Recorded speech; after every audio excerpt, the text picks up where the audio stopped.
So we'll be live in, let's see.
All right, everybody. How are you doing? Welcome back in. We are live again at the Disc Golf Pro Tour Virtual Putting Invitational.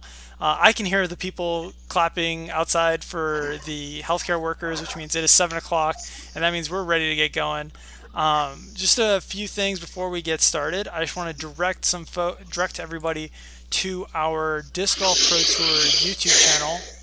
If you've missed any of the action so far, you can find every single matchup that has already happened. You can find them right here, so be sure to check that out. Another place that you can go is our challenge sites. So if you just type in challenge.com, it's like challenge but with an O instead of the second A, and then type in Disc Golf Pro Tour. You can find these handy dandy brackets, and this is where we'll be coming here quite a bit to look at the brackets and just see how everything's kind of breaking down. This site's really cool. It has, if you hover over and click the little magnifying glass, it'll show you how people are voting and what all the brackets predicted, and it's just a really cool site. You can see it on MPO and FPO. So that's another great opportunity for you guys to kind of be involved in the Putting Invitational. And another place that I want to direct you guys is discgolfnetwork.com. Oops, I spelled Disc Golf Network wrong. discgolfnetwork.com. So this is really cool. This weekend we're going to try something that we have never done before, and I don't think anyone's actually done this ever in disc golf. But we're going to do pay-per-view for these for the Final Four and the championship match. So if you're a Disc Golf Network subscriber, you don't have to pay for these. You'll already have them. But if you are not a Disc Golf Network subscriber and all you want to do is watch the Final Four, it's $1, just a single dollar to watch the Final Four, and then another $1 to watch the championship game. So really cool if you are interested in watching this weekend, but you don't want to, pay the full month amount to become a Disc Golf Network subscriber. That option is there for you. And with that, all that introduction, we're going to bring in our Tour CEO and Tour Director, Jeff Spring. Jeff, how are you doing? I'm doing well, Mo. How are you? I'm good. Really excited to get to today's action. And yeah, Jeff, I mean, how's it going in Vermont? How's everything on your end? Yeah, everything's going just swimmingly here in Vermont. It's another gorgeous day in the Vermont spring. We've got the leaves budding and birds chirping. And, I'm looking out my window and enjoying my view. I would like to just give a shout out to our crew. You mentioned all the matches that we've added to our YouTube site. Those are all edited, and they've all taken hours upon hours of editing each. And you've edited a lot, Mo, but also Sam Gaddis and Dan Schneider have also edited. So big shout out to those guys and our entire team, our TD Evan Spur. Just want to give them big shout outs to start, and also let people know we're working on a lot of rescheduling and adjustments and communication. I just released an update on the Disc Golf Pro Tour website. It's only there. We'll share it through our social channels eventually here. But it's a quick statement from me on some updates that we are working on. And basically, I'd like to share that next week, we plan to have, if everything goes well, a restart schedule. We're working with our partners at the PDGA to get there, and taking a lot of things into consideration, as we have for the last 10 weeks. And Mo, I don't know if you know this is the 10-week anniversary of us suspending the tour, of like the PDGA suspending the Elite Series, and the final day at Waco on Friday the 13th. So it's been 10 weeks. And, I didn't know that until after I was, writing the statement, but there it is. And, we are excited to try to move in the right direction one step at a time, and always going to make sure that we're aligned with current guidelines from state and local governments, health officials, and, just with a care and love for everybody out there. So hopefully we can move it forward next week, Mo. But for now, I'm excited for the final stage of the ELITE8 and the Final Four tomorrow. Yeah, it's super exciting. So this is the other half of the ELITE8. We have half of our Final Four contestants, and now we're just kind of figuring out the other half. So really exciting. And let's look at our schedule for today, Jeff, because it's absolutely stacked. We got in our first matchup of the day, Reid Frescura taking on, I don't know if you'd call him Cinderella, but the lowest seeded player left, Yeti Redding. But 5-time world putting champion, hard to be a Cinderella in that case. Then at 8 o'clock we got Heather Young. Heather Young taking on Vanessa Van Dyken. Heather's been just one of the breakout stars of this entire thing. Then at 8:30 we're gonna watch Hailey King, young stud in the FPO field, future world champion. If you talk to anybody, anybody who listens, anybody who knows who's talked to you, yeah. Well, any FPO player, you talk to them, you ask them who's like an up and coming star. Right. Hailey King's I'm with you. Hailey King's You're also a big fan. You're a big fan. I'm a big fan. She's from Wisconsin. She's from where I'm from, so hard not to be a fan. And at 9 o'clock, this is the matchup we've all been waiting for all week long. Calvin Heimburg, Zach Melton. They were on a collision course when the brackets first came out, and it kind of came to fruition. So we're very excited to see those two guys playing each other today. That one's going to be a riot. But yeah, let's move on to some stats. Just kind of break down these matches for our friends at home. Our first match of the day is going to be Reid Frescura taking on Yeti Redding.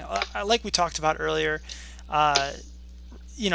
it's weird to call Jay like a Cinderella when he's a 5-time world putting champ. But yeah, Jeff, give us your breakdown of this event based on these stats here that we're looking at. Yeah, we're talking about Reid Frescura, who is an active touring pro in the top 20 in the Disc Golf Pro Tour rankings, and probably definitely top 50 in the world, I would say. He's just entering his prime, and his putting's super solid. It's actually proven to be his biggest strength as we've gotten to know it throughout this competition. So I think people are just starting to understand the consistency that this guy has with his putt. That's allowing him to put up scores at advance every week. Nothing eye-popping, but if you think about one model of consistency, he's up against the mold of consistency. Mm-hmm. 5-time world putting champ, well known as the best putter in the world for probably over 10 years, 15 years, and a legend of the game, especially when it comes to putting. He's got his own putter named after him, and Yeti Redding is going to be hard to beat because his consistency has been slightly at a higher point total than Reid's. Yeah, for sure. I feel like Reid's just been like very flashy, very fun to watch, but Yeti, I feel like it'll be hard for him not to shoot 30, so that's kind of the number that Reid has to get to. Moving on to FPO, we got a matchup. I'm actually super interested in this one. We got East Coast, West Coast. Heather Young who's been kind of the breakout star, I feel like, of this entire competition, taking on Vanessa Van Dyken. I mean, just look at those percentages for Heather. Like, she didn't have rankings from UDisc because she didn't play enough events in 2019. But I mean, you can just kind of project. Vanessa's eighth in Circle 2 putting with 12%, and Heather's at 18% Circle 2 putting. Just like outstanding numbers, and a sneaky pickup for Prodigy this year, Jeff. Yeah, you're right about Heather. Her first round performance, putting down a 33 to beat a 31 point effort from Jen Allen, who's a seasoned vet, definitely staked her claim as the number one seed, rightfully so, in the competition. It's pretty cool to know that Reid and Vanessa are putting from the same location as their travel partners, and they're in the same spot. So maybe they've just got a great venue. But Vanessa is well known for her all around game. She doesn't have a ton of weaknesses. Her putting is not one of them. She's just super solid.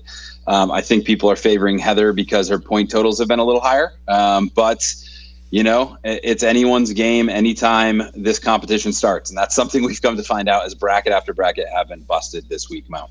Yeah, for sure. I mean, Heather's, I think, the only one seed left, actually, in the entire competition. So Heather carrying that banner for all the one seeds out there. Okay, let's move on to our next matchup. Hailey King taking on Erika Stinchcomb. Hailey, one of the up-and-coming stars in FPO. Her putting, she's not necessarily known for her putting. It's more her like backhand form, her sidearm form, the fact that she can throw it with the best of them. But what do you think of this putting matchup? I mean, I think it's really interesting that Erika, even though she's kind of outpaced in Circle 1 and Circle 1X, actually has the better Circle 2 percentage, Jeff. Yeah, it's about even in the Circle 2 percentage. Obviously, there's decimal points there that push Erika over the top, being 9th versus 11th. So it's been a Circle 2 competition. If you're winning Circle 2, you're usually winning, and Circle 1 is there to differentiate if you're close in that. If you make your putts early on, you have the slight advantage, but it's really determined in Circle 2. So that said, it looks like anyone's game. But if you mentioned Hailey King making a splash, putting her name out there at a young age in the FPO division. And one thing that stands out about Hailey when everybody talks about her game is her putting stroke. It looks very pure. It's a long arm swing, and it looks powerful and deadly. I think it's been compared to some of the better putting strokes we've ever seen. So I would expect that if she can come with confidence and putt her putts well, that we'll see her advance. That said, you never know what the competitor's going to bring. So I'm looking forward to this one. And I really am looking forward to seeing Erika's putting stroke a little bit more in depth, especially in a little bit more pressureful situation. Yeah, for sure. I mean, Hailey's putt, it kind of reminds me of like a Barry Schultz. Is that way off? I don't know. I'm just thinking of another Wisconsin player, but like it comes very deep. It's all in her knees. I don't know. What are you thinking? Yeah, I mean, I definitely see Hailey's push off and her back leg raise a little bit more than Barry, but there's a similar bend in the knees and certainly the deep reach. So I don't think that's too far off, Mo. Yeah, a couple Wisconsinites gotta rep those Wisconsinites on Wisconsin. Go Badgers! All right, on to our last matchup of the evening. This is the one to stick around for, guys. This is going to be so much fun. Calvin Heimburg taking on Zach Melton. Again, you can see the percentages. Zach has the much better Circle 2%. Only 1 percentage point, but he's 10 points higher in ranking than Calvin, just based on that 1 percentage point. So we have seen this competition favor the Circle 2 putters, so this will be interesting, even though Calvin is a little bit better from Circle 1 and Circle 1X. Honestly, I don't think any of that matters. This is more a matchup of the mouths, Jeff.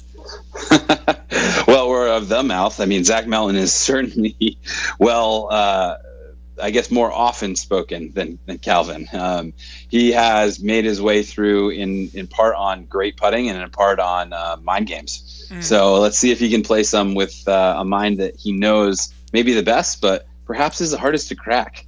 No one knows what Calvin's ever thinking, and he's got a stone cold killer face out there on tour. I just remember him marching down the back nine of this year's first Pro Tour event for the victory at the Memorial. And man, I've never seen someone so unaffected And so, can Zach get to him? I don't know. I think what matters is it windy and is Calvin putting well? Because Calvin has well documented putting woes. Whether or not we believe him in his woes is a different question. But he doesn't consider himself a great putter, but we all know that he's always able to strike from anywhere.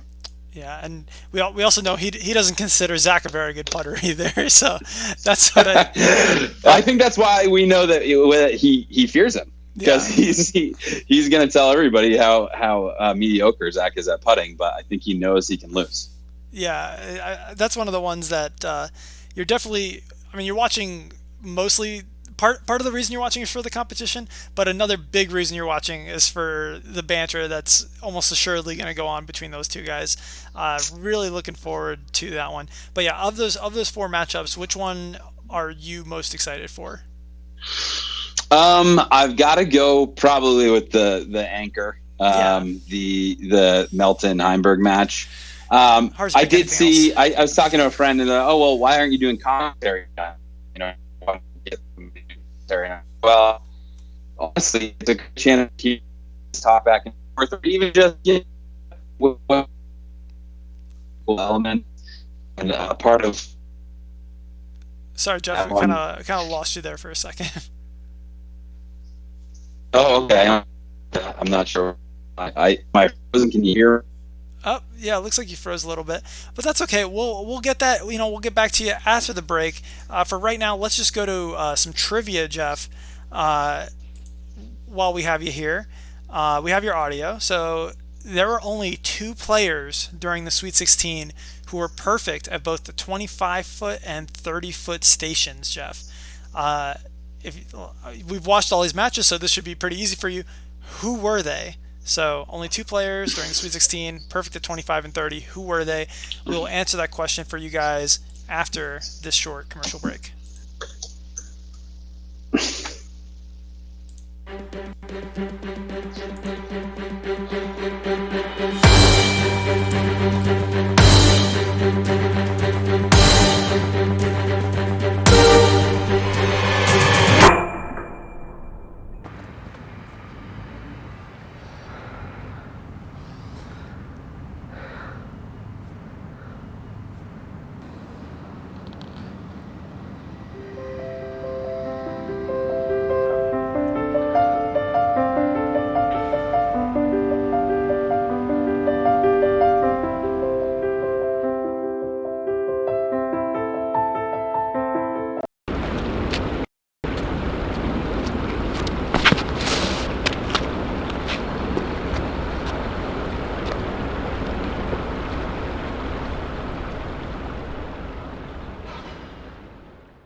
Yeah, so I remember these 2 performances, so I'm pretty confident in my guesses of Dan Hastings and Heather Young.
That's right. He is a 8 seed and Reid is a 2 seed. So I just thought that was super interesting, Jeff. What's your take on this big number here? Well, it just goes back to the storyline we've been mentioning throughout the competition regarding Yeti, which is that he was the lowest seed in the tournament because he hasn't, really accumulated UDIS stats the last couple of years. So, I think that it has just provided the ultimate wild card and been incredibly hard to predict like where Yeti's going to fall. That said, Mo, we have seen so many upsets that, what's another one? So I'm not surprised to hear 90% are picking Yeti. Yeah, for sure. He's I mean, it's hard. It's like we're saying. It's crazy to think that he's an underdog, despite the fact that he's won so many world putting championships.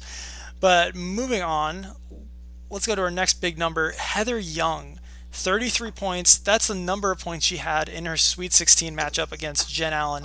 That's by far the most in the competition, except for Jen, basically. There's no one else in the 30s.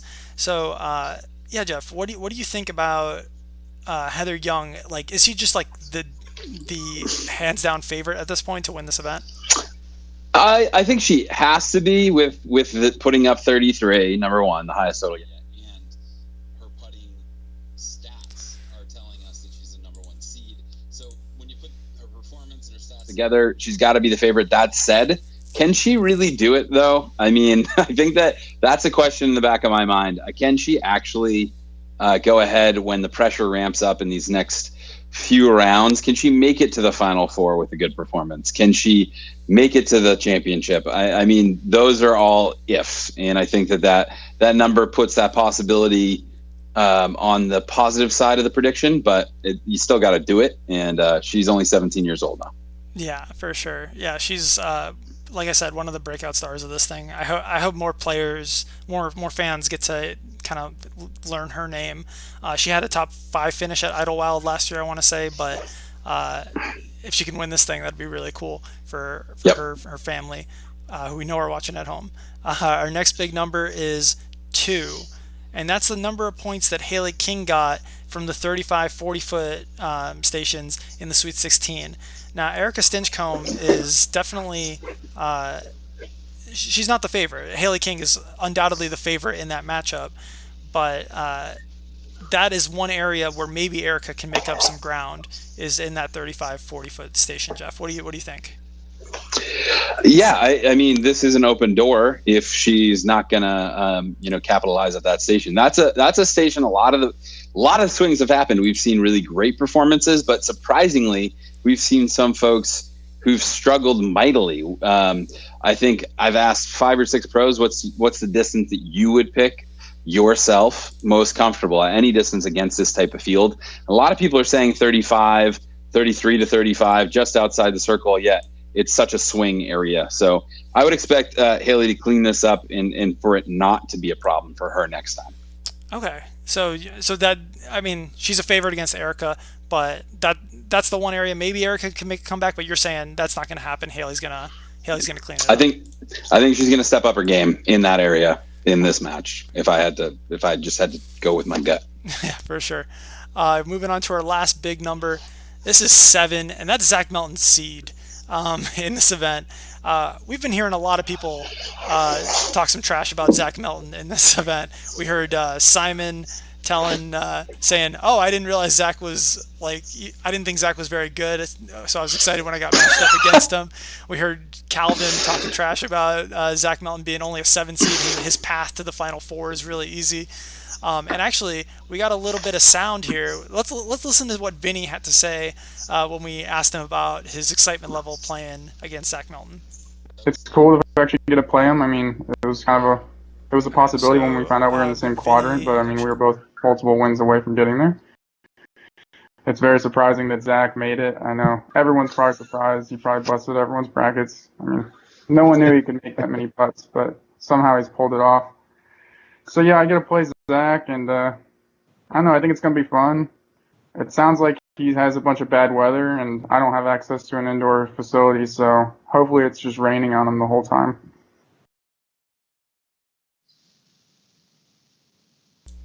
All right, we are back.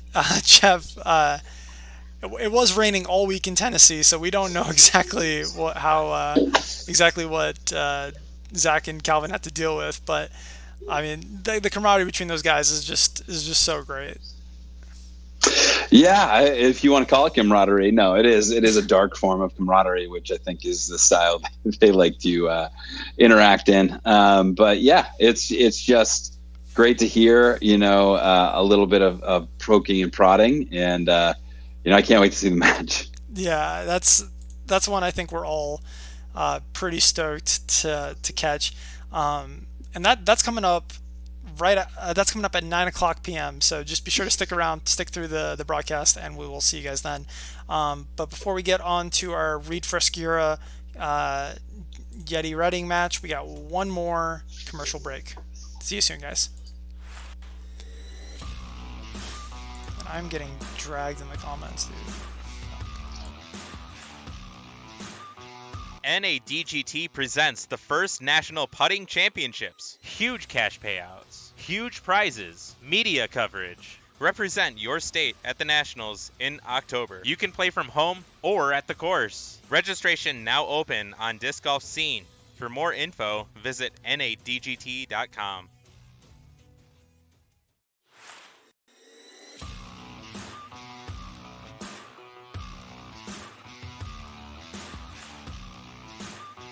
NADGT presents the first National Putting Championships. Huge cash payouts, huge prizes, media coverage. Represent your state at the Nationals in October. You can play from home or at the course. Registration now open on Disc Golf Scene.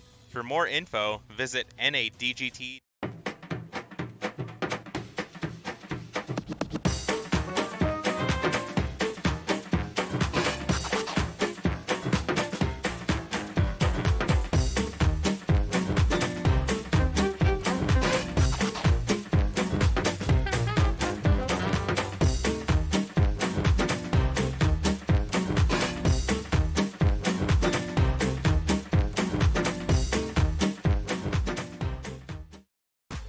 The Dynamic Discs Golden Retriever is a fantastic tool for getting your discs back when they've strayed a little too far from dry ground. With a compact design, it fits easily in your bag so it's always there when you need it. Using a Golden Retriever can speed up pace of play and save you from having to jump in yourself. We have a 100% guarantee you'll be satisfied. If you're not, return it in a usable condition for a full refund. For a little extra confidence next time you're throwing over water, make sure you're covered with a Golden Retriever.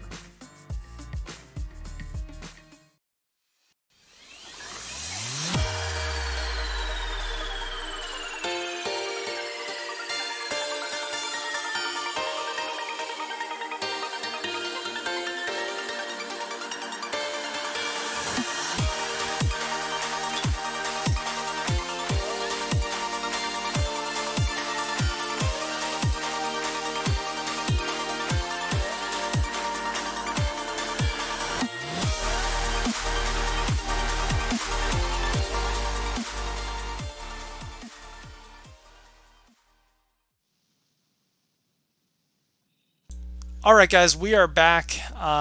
Jeff, we only got a couple minutes left until this Reid Frescura Yeti Redding matchup. Just give something. What should the fans be looking for if they're a big Yeti Redding fan or a big Reid Frescura fan?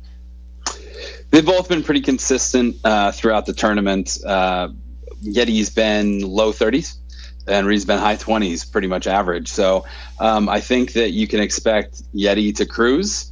If the tides were to turn, I'd say that it's going to be like a switch, right? Like Reid does a little bit better. We haven't seen him pop off, but he's consistent. So makes a couple more, it gets into the low mid 30s, and Jay maybe misses a couple. So I would expect a great match. It's going to be fun. It's going to be hopefully well contested. Yeah, and we got 90% of folks picking Yeti Redding, so a lot of bracket. I mean, if the brackets weren't destroyed already, like this is just another opportunity. I think, yeah. So actually, surprisingly enough, 10 brackets had this matchup, which is way more than you'd think. But out of 500 though, so yeah, exactly. There's a lot of chances. Yeah, and of those 10, 6 had Yeti, so. Pretty interesting matchup. New school, old school. Yep. Reid skipping things. Yeah, lefty, righty. Lefty, righty. Reid's skipping them in off pools of water in front of the basket. Yeti's just doing it old traditional with the wobble into the bucket. It's certainly a really interesting matchup. And let's get to it. I know we're a little early, but let's just kick it to it now. Pretty exciting stuff. So, Jay Yeti Redding, Reid Frescura coming to you guys right now.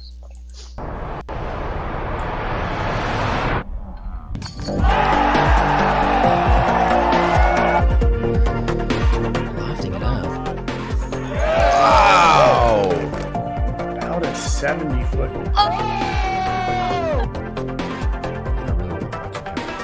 Oh, did I say unmakeable? Oh! Any putt around the tree. A GK rewind right here. Wow!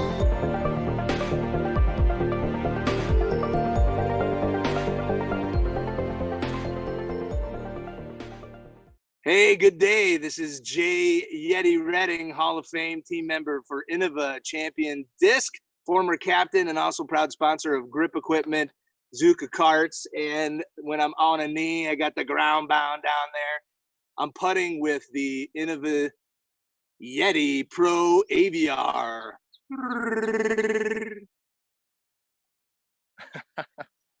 Good stuff, Jay. Oh, man. That's a good one. Reid, how are you going to top that? I can't. I don't have that many accolades. All right, I'll just run through mine quick while I'm waiting for my helper. Cool. How's it going, guys? Reid Frescura here at Team Discraft. I don't have my own signature putter, but today I will be putting with the CT Challenger. So get your hands on one if you can and check it out. Yeah, thank you guys for watching. 25 feet.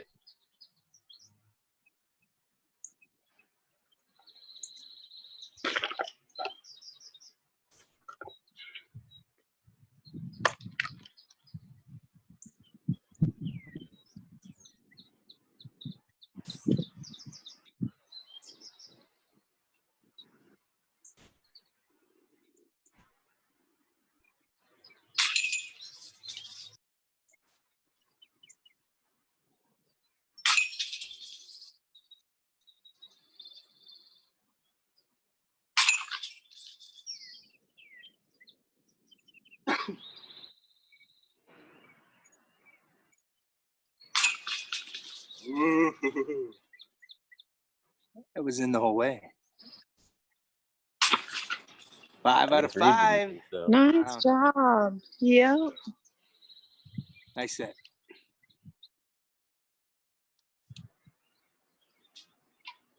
Hi, Vanessa. You broke my bracket.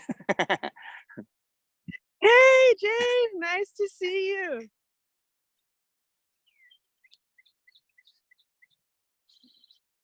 $30.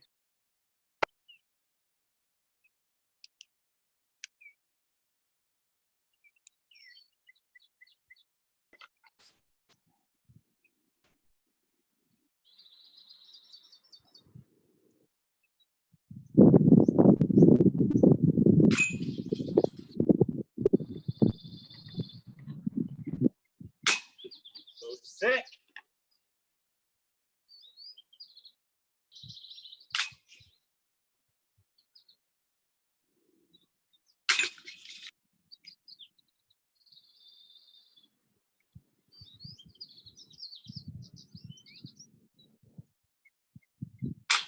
Yeah. I believe that one was 3 out of 5. Good stats, man. Nice job. Yeah, thank you. All right, going back 25 feet.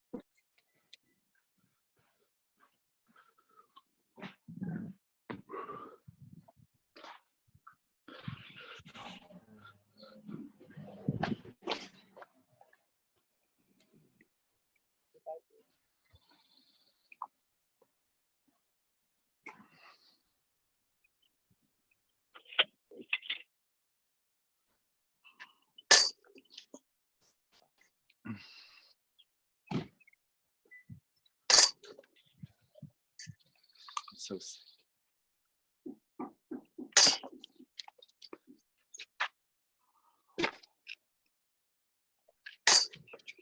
Yeah, take your time.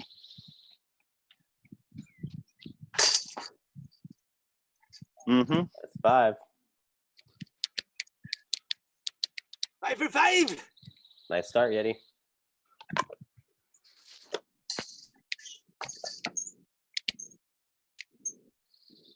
Back to 30.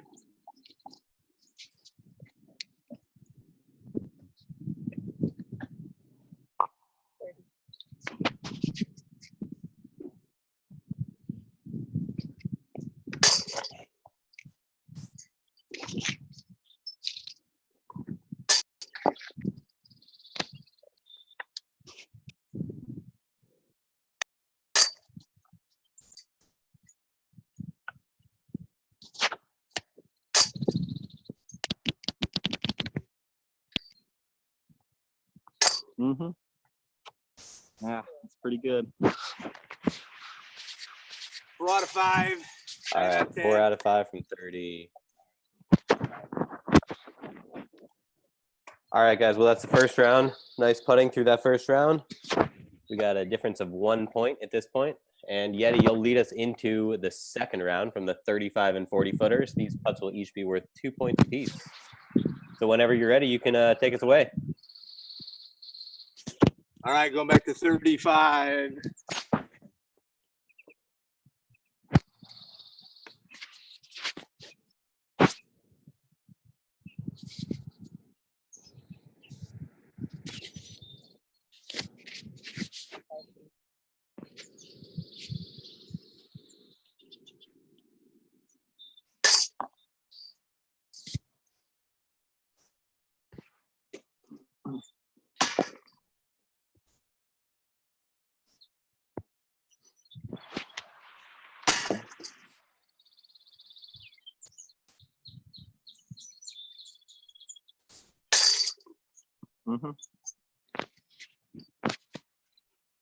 Yeah, for some reason the mic or the speakers aren't working super great. So. Oh, now I know what he meant when he said I broke his bracket, because he voted for me. Yeah. 3 out of 5. All right, Jay, nice 3. Going back to 40.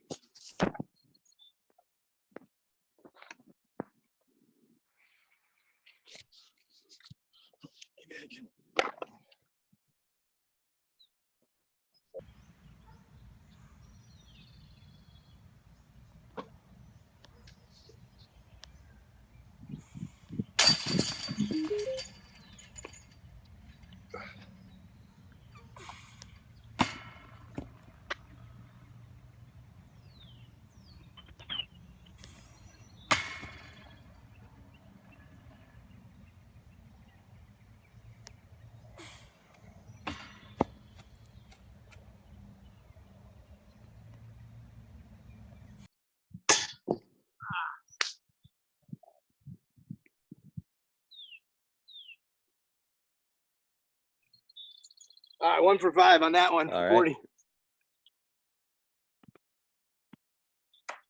All right, Reid, it is your turn for the second round. You're doing the 35 and 40 footers next, and I'll have 50 seconds on the clock for these 2 pointers.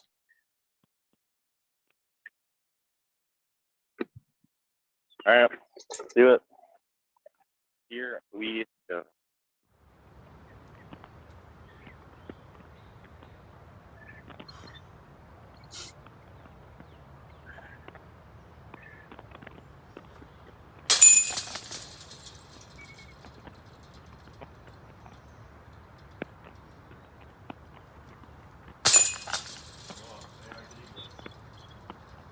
Can't hear Sneaky, them, but it looks sneaky. like they're going in.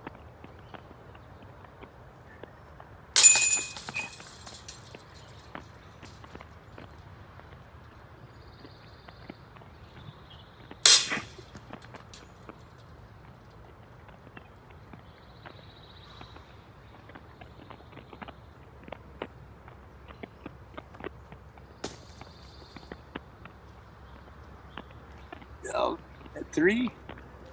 I think so.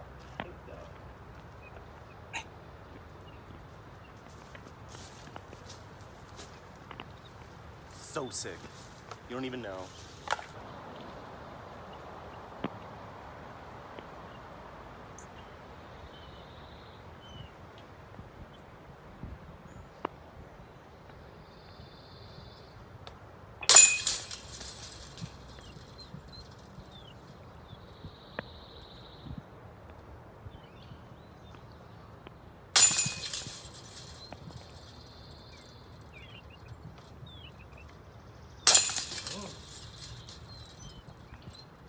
Can't tell. Looks like there's stacks in there.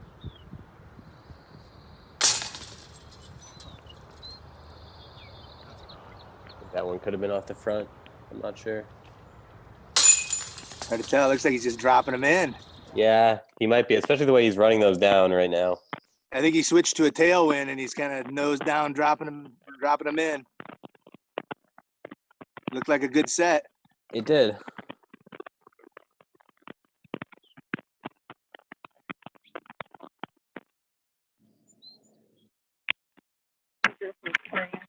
All right, guys. Reid, we got 3 on the first set there, and then how many on the second? All 5. All 5. Wow, nice. Nice set. That was choppy. Thank you. But it did look like you were nose down, just kind of using the tailwind and dropping them right in. Yeah, I don't know. I kind of just throw it and hope it goes in every time. So whatever. All right, Reid. Well, you can lead us into the third and final round whenever you're feeling ready. These last 2 stations will be worth 3 points for each putt in the basket, and you'll have a minute on the clock for each one of these stations. So, all right. You guys want a score update, or do you want to just dive right into it? I'm good to go. Yeah. Yeah.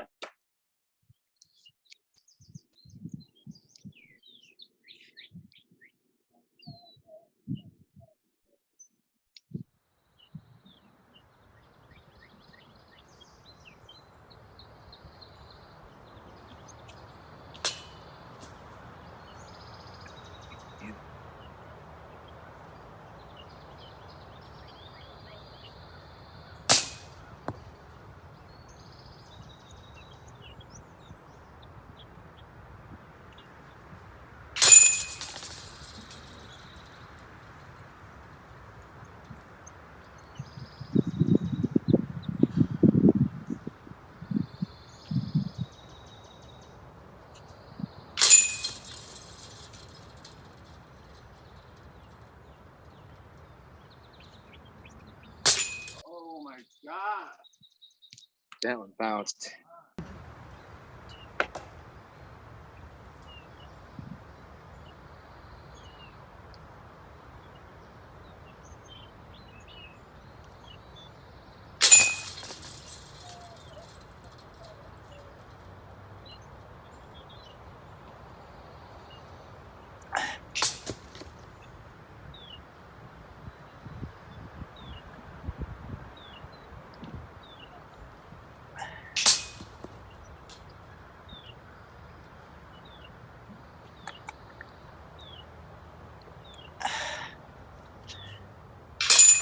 Yeah. Nice putt. That was magical.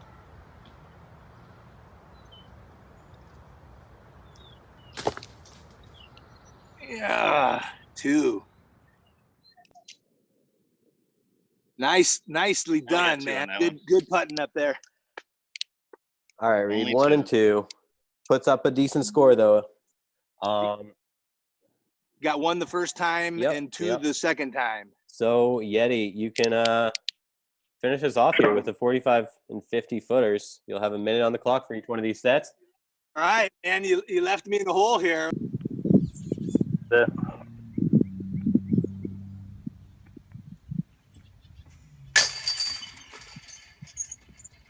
think he needs 6 out of 10.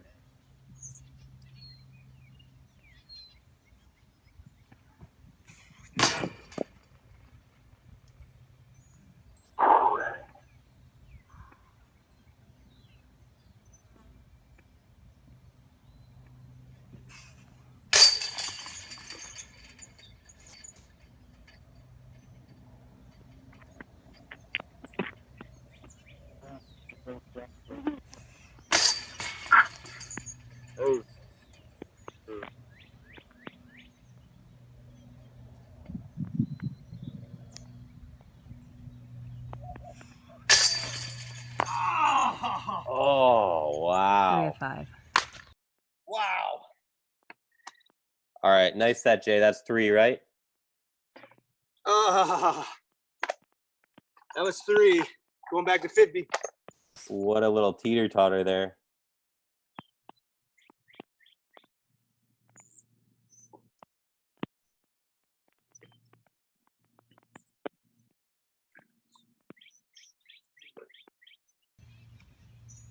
50 feet.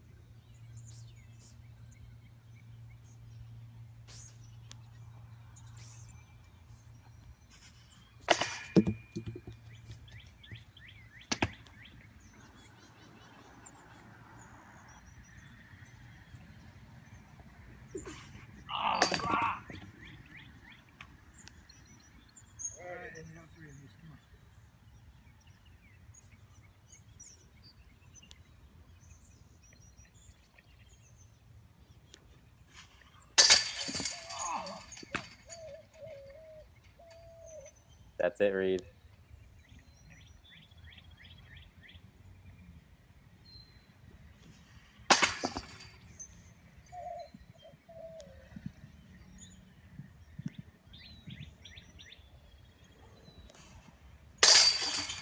One to five. All right, you finished off strong with the last putt. Well, congratulations, Reid. You took down the lowest You're seed in the muted, tournament, Reid. man. The lowest seed, but the most legendary for putting, I would say. Well, appreciate it, brother. Yep, good.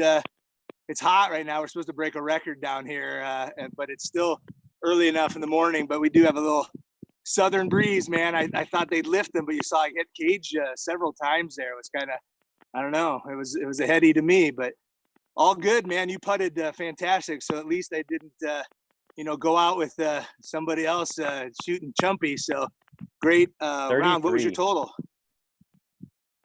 33 Yeah, to 29. 33.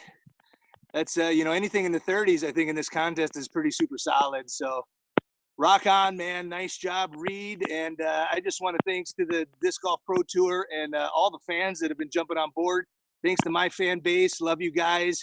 And thanks to all of our first responders and our teachers out there. Keep going, Reid. Rock on, man. Final four, buddy. That's good stuff. Jay, thanks, man. What a class act, dude. You've been awesome to have during this whole thing. And thanks for coming on the show all the times. And, man, legendary putter indeed. Like, it's obviously everyone knows who you are for your putting, and it's been an honor to be able to host these things with you and run so many events and watch you putt. So thanks for being part of this, man. Thanks to my best camera girl. Thanks a lot, Des. Mwah, she's killing it. All right. All right. Take See care, you. guys. Hey, Reid, congratulations, man.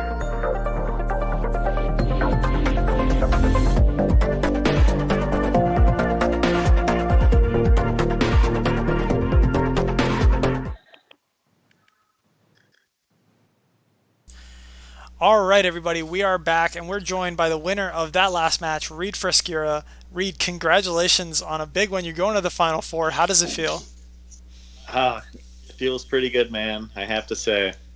It's great. I mean, what's it like taking down a legend in Yeti, man? That's got to be wild. Ooh, I mean, honestly, it's just kind of crazy to me because he's such a good putter. So I think he could have played a lot better. Maybe the conditions, like I said, they're always subjective. That could have been a factor, but yeah, I mean, it definitely feels good to get a win over Yeti for once. Yeah, for sure. Yeah, Jeff. Yeah, so he's been blazing a path of glory to the finals, is what I've been saying it, or marching, down the streets of victory. One of those two analogies, but you put a stop to that, and I think that putting up a decent number in front of him finally made him think a little bit on those last putts. Did you think going into the last 45 and 50s that he was going to catch you? I think he needed 6, didn't he? Yeah.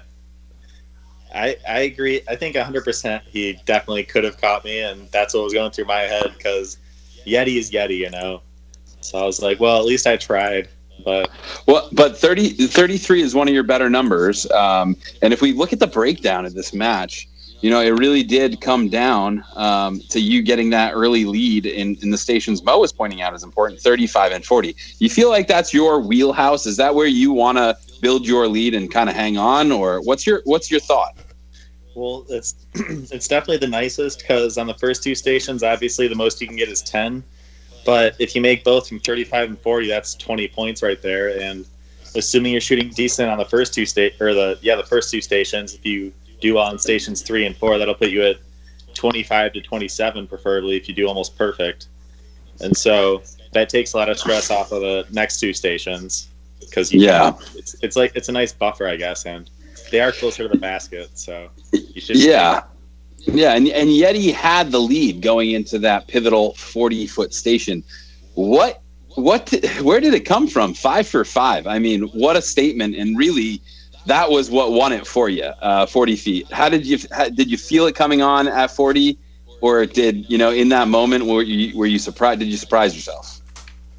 I don't know. You just got to lay it all out there and give your best, especially against a guy like Yeti. So I don't know. I threw it out there and let fate. Decide, I guess. All right, I love it. It sounds like you're just trusting your form and letting the results fall as they may, which is a great approach. Keeps your mental mind space right. I think looking at the stats, you guys are pretty similar. And your circle 2 putting does stand out as a slightly more accurate. Do you feel like moving forward you're finding a groove, and are you excited to be stepping into the Final Four? Yeah, I mean, I'm pretty stoked to be stepping into the Final Four. I feel like there's a little bit of a groove going on because there's been a few matches going on already, so I'm definitely feeling prepared for my match. Yeah, how's your setup feeling? You feeling like you've got everything dialed in around your space, and are you practicing on that regularly now? Well, for the most part, I'm actually keeping track of, and this may be 100% totally obsessive, but I'm keeping track of the days on which wind is going in one direction versus the other. Oh, interesting. Because based on where I'm at, it's either going to be a tailwind on one station or a tailwind on the other station. I've got like two prototype stations set up, I guess, and depending on the day, I'll switch where I have to go. But the setup here has been the most preferable for now, given the weather. Interesting. And Reid, I just want to ask you something, because looking at your Circle 2 putting percentage, I didn't realize that you were 4th in Circle 2 putting percentage on the whole tour. Like, I don't think if you asked 10 people, they would, and you asked them for their top 5, I don't think a lot of people would list you in that conversation as one of the 5 best Circle 2 putters on tour. I mean, do you have something of a surprise? Yeah. Do you have a little bit of a chip on your shoulder coming into this event, feeling like you have something to prove to all these people who don't know that you're one of the 5 best Circle 2 putters in the world? I guess it's just happenstance that I happen to be one of the top 5 according to stats. And as far as this putting competition goes, I think it's anybody's ball game still, because anything can happen. Anybody can have a good day. Yeah, that was pretty blatantly modest there, Reid. I mean, happenstance. You're not the 4th best Circle 2 guy on tour based on happenstance. So I'm just gonna push back a little, but then I'm gonna move us over to the next potential matchup. We're gonna see the next foe in your path be established tonight when Melton and Heimburg go up against each other. Who is your preference to play out of the two? Well, I want to take out Zach Melton because he took down my first twin, and we owe him some vengeance. He took down Andy in the first round, which Andy should have had that all day. So, wow, revenge. I love that. Wow, you got a grudge match. Hopefully, we see that come to fruition. I mean, I was kind of thinking Calvin's going to win, but now I don't know. I just want to see this grudge match. So repping for your boy, and then now, like, we know Zach and Calvin are pretty tight, so maybe he's going to be repping either way. So this just added a lot of drama. We appreciate that, Reid. we got a little bit more time before we bring on Madison Walker, our guest host of the evening, to preview the start of the FPO matches of the night. What do you think we're going to see in those matches? We've got some really great putters on the ladies' side. Any predictions between these two women's matches on the horizon? Who do we have playing so far? Yeah, so we've got. The next match is going to be Heather Young and VVD, actually. Oh. Well, obviously, I got to support my girl, Vanessa, so she's going to take it all day. I've got 100% confidence in her. She's been practicing every night, and I don't know. I have a good feeling about her. for sure. All right, and I know Hailey King is in the other match, and she is playing Erika Stinchcomb. You got a prediction for us before we let you go here? Well, Hailey King is my CT Challenger sibling. So with that said, I 100% think she's going to take her down, Erika, with those CT Challengers because, well, Team Discraft and CT Challengers all the way.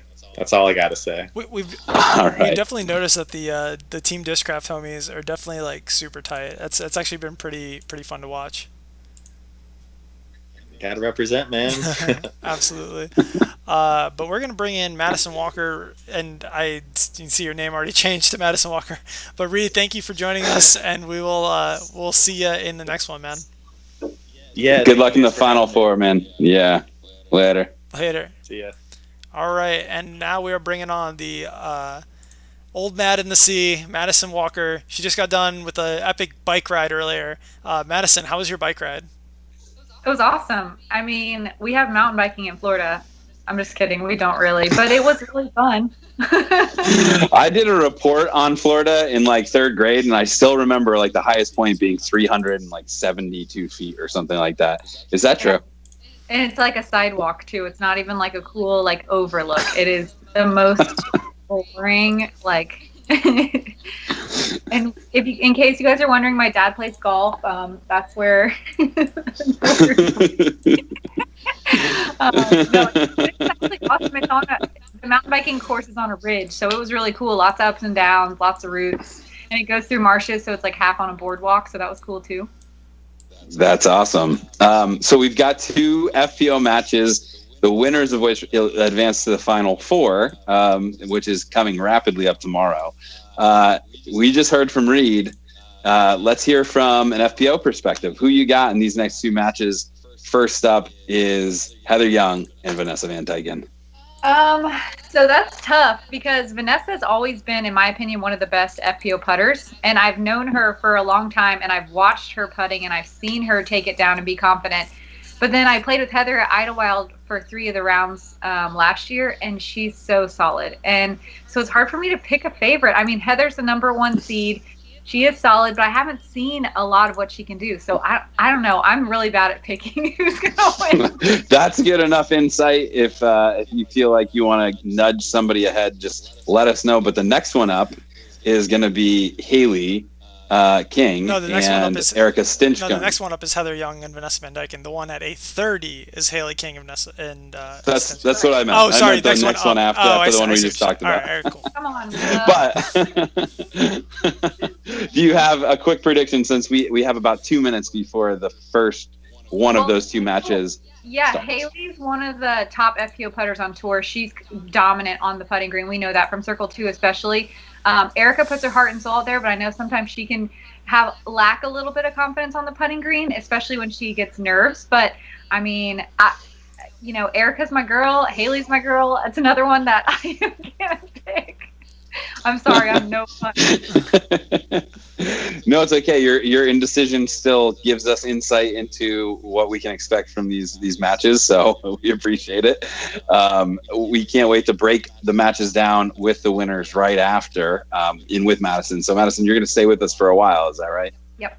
Yeah. So okay. You guys are tired of looking at my ugly mug. Madison's going to shift over. She's going to come into this box right here, and it's going to be Mads, Jeff, and y'all are going to be interviewing the winner of this match between Heather and Van Dyken. Really exciting to watch this kind of East Coast, West Coast rivalry, which I'm super stoked about.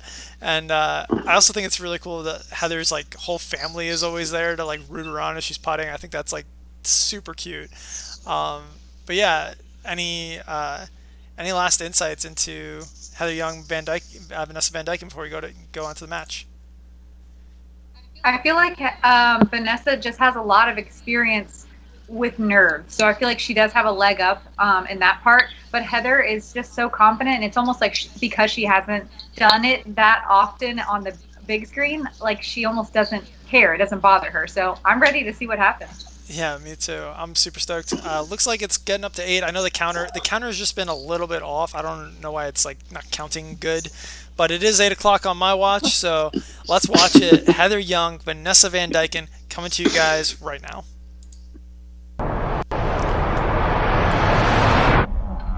Lofting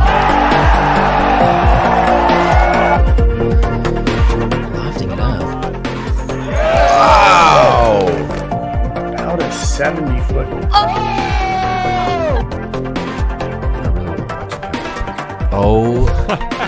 Did I say did it. unmakeable? Oh! Annie put around the tree. The GK rewind right here. Wow!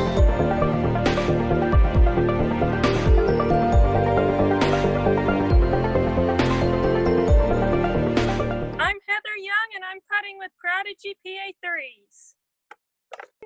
Hey everybody, I'm Vanessa, and today I'm going to be putting with Jawbreaker Roaches, and I have 2 Pro D focuses. Heather Young, 25 feet.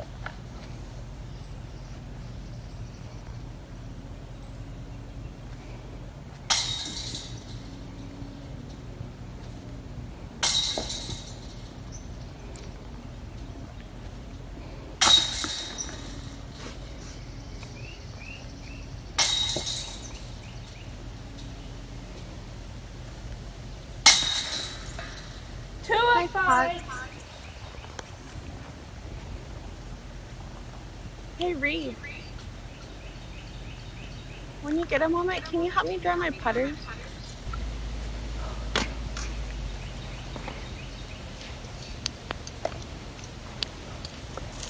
Heather Young, 30 feet.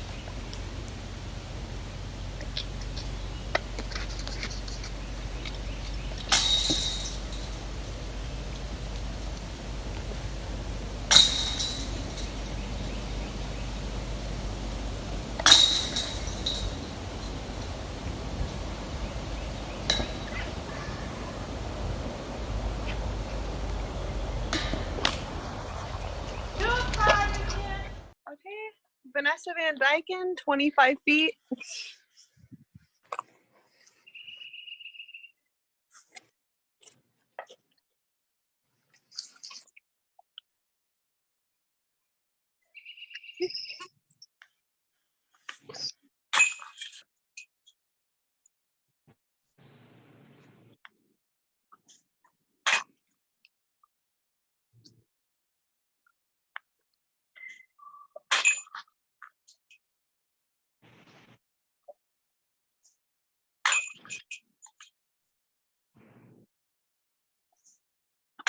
Oh, First that was putt. a close one. All right, we're looking at 5 for 5 right there. Okay, 30 feet.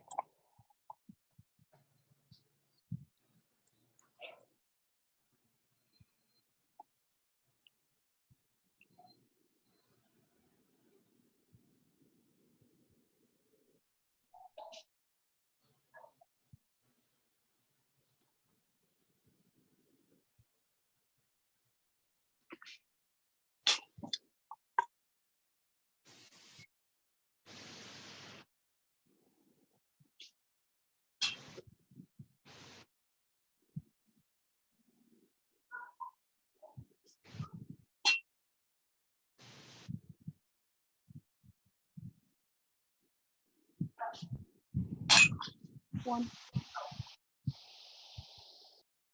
All right, Vanessa, you're going to start us off in the second round whenever your putters are dry and ready. Okay, I'm just gonna dry off my putters really fast. Yeah, take your time. Thank you. Okay, 35 feet.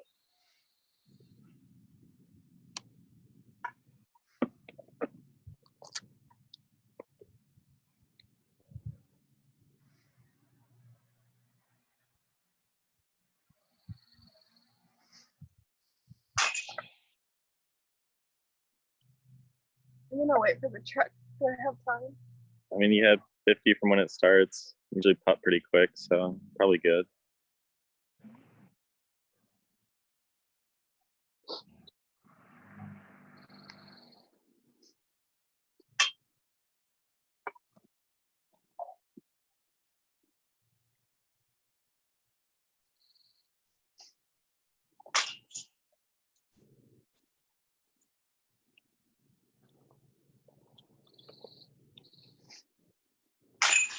Oh, yeah.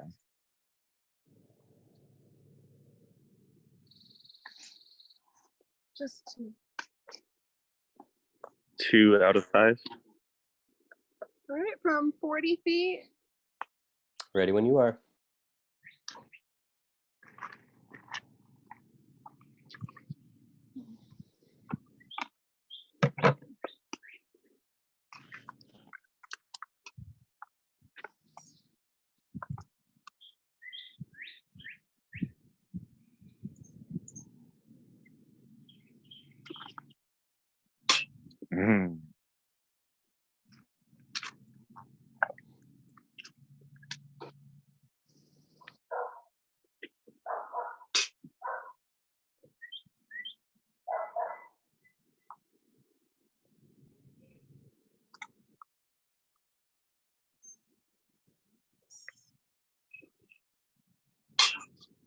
Oh, baby.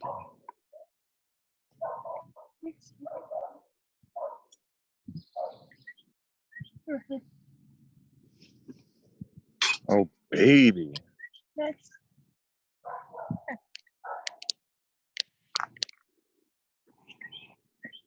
Oh, baby. That's 3. Yes, sir.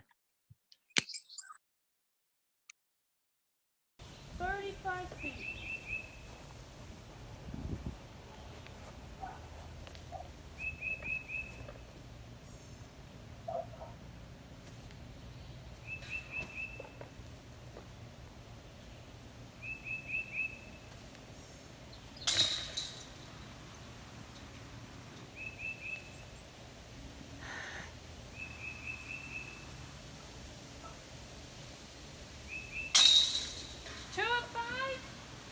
All right, there's 2. Very good.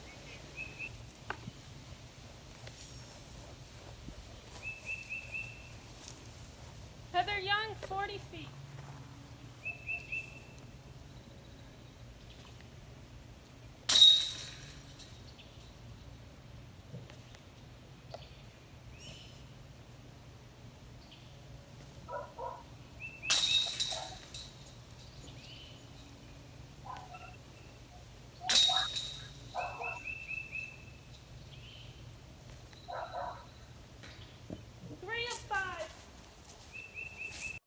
All right, Heather, we're moving on to the 3rd round, and you'll start us off on this one.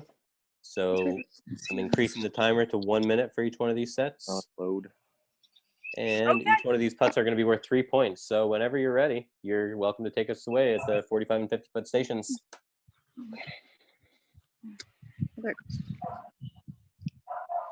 Heather Young, 45. It's okay.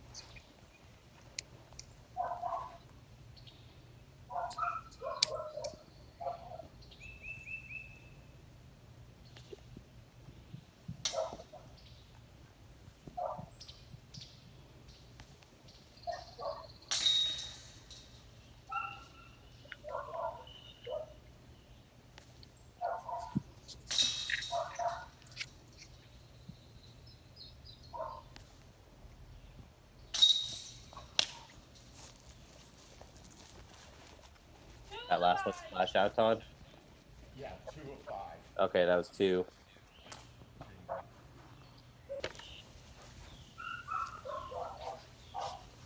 Heather Young, 50 feet.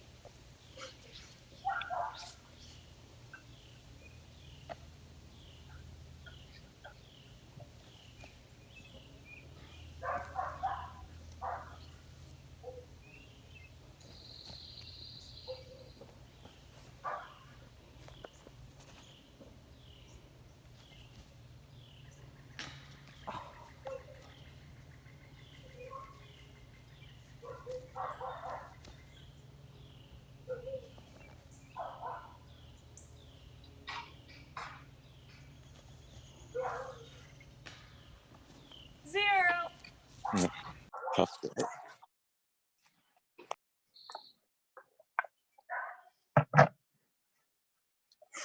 All right, 45 feet.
8 seconds.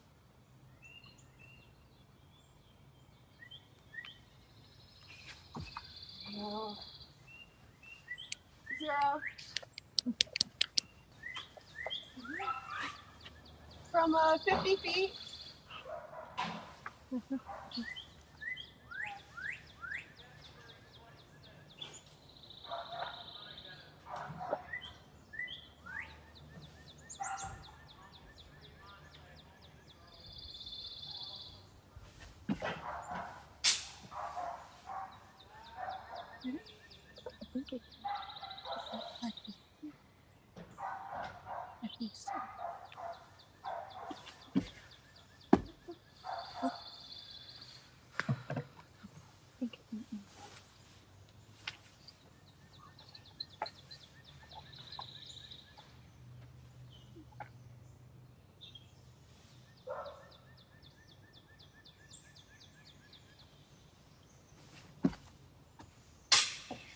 Oof.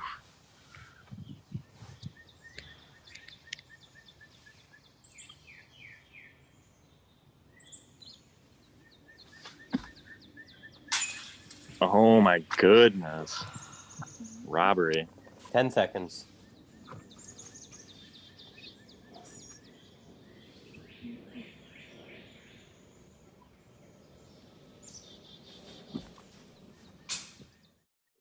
No.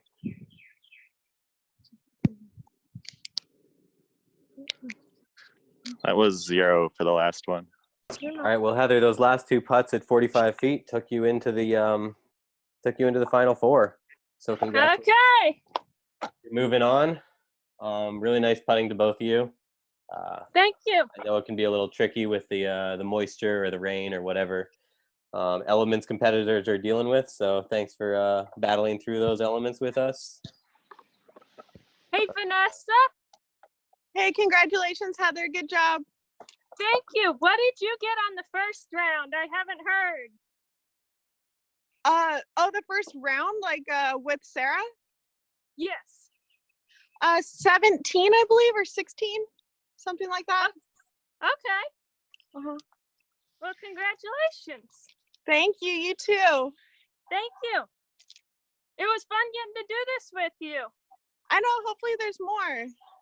Hopefully Or maybe there not. is. Hopefully we play, like, actually. Yeah, I was going to say, hopefully we actually play together, but this would Yeah. be good for the winner or something. Yeah, Yeah, Evan. sure. Hint, hint, Evan. It'd be real good in the winter to do this several times. You know, we're thinking about it. I mean, judging by how much players have fun with this and how much people enjoy watching it, we'd love to do it again, you know, if we have time. So, yeah. It's a good way to keep competing when there's not tournaments. I think so too. Yeah. Yeah. It seems like it's really getting everyone's competitive spirits up and the nerves are up, which is you know, it's tough to battle through those sometimes, but it's actually really good for all the players to have those nerves, I think, and be able to practice with that and have something like that going on during this off season 2.0 or whatever it is. Yeah, being able to keep practicing to keep it good is useful. Yep. Heather's mom said it's good for moms to keep practicing being nervous too. Definitely.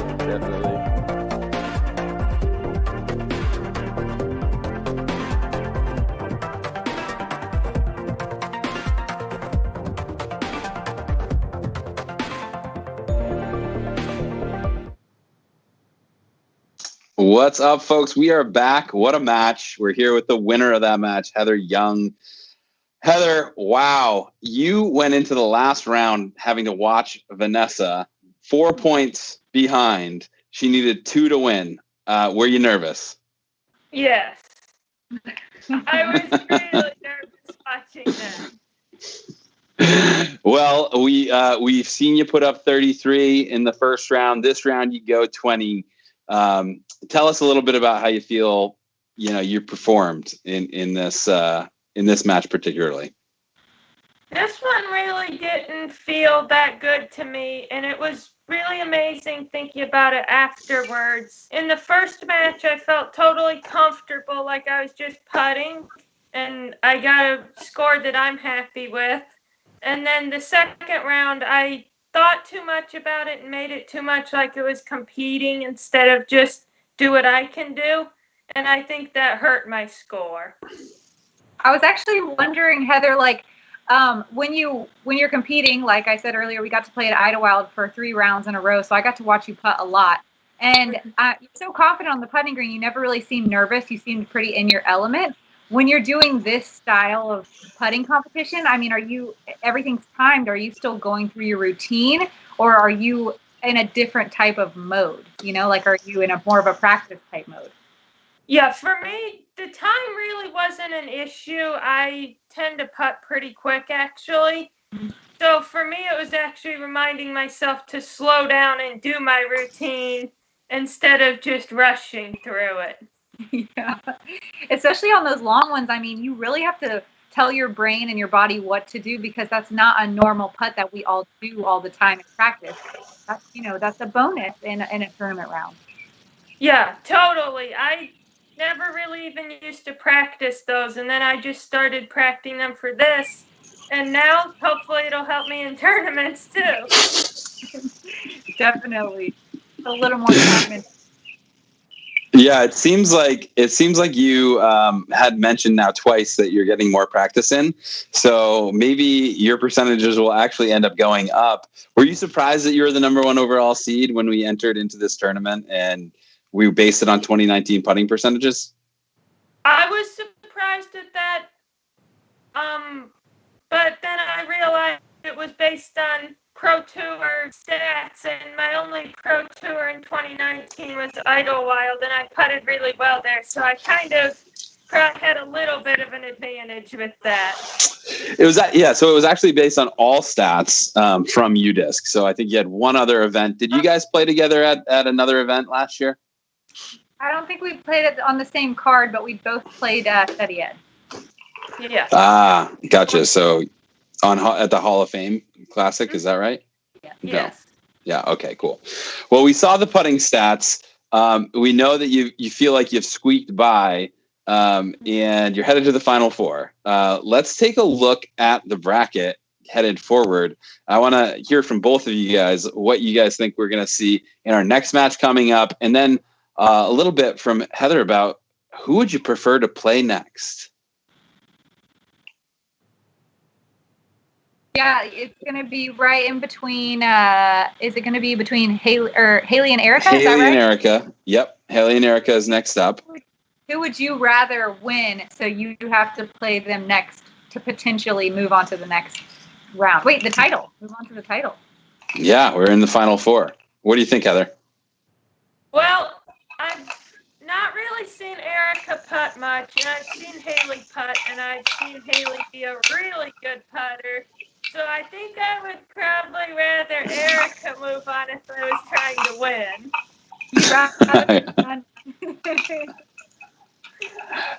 Gotcha. And Matt, what can you tell us about this matchup coming up between Erika and Hailey? You know both of them pretty well. You've definitely played with them.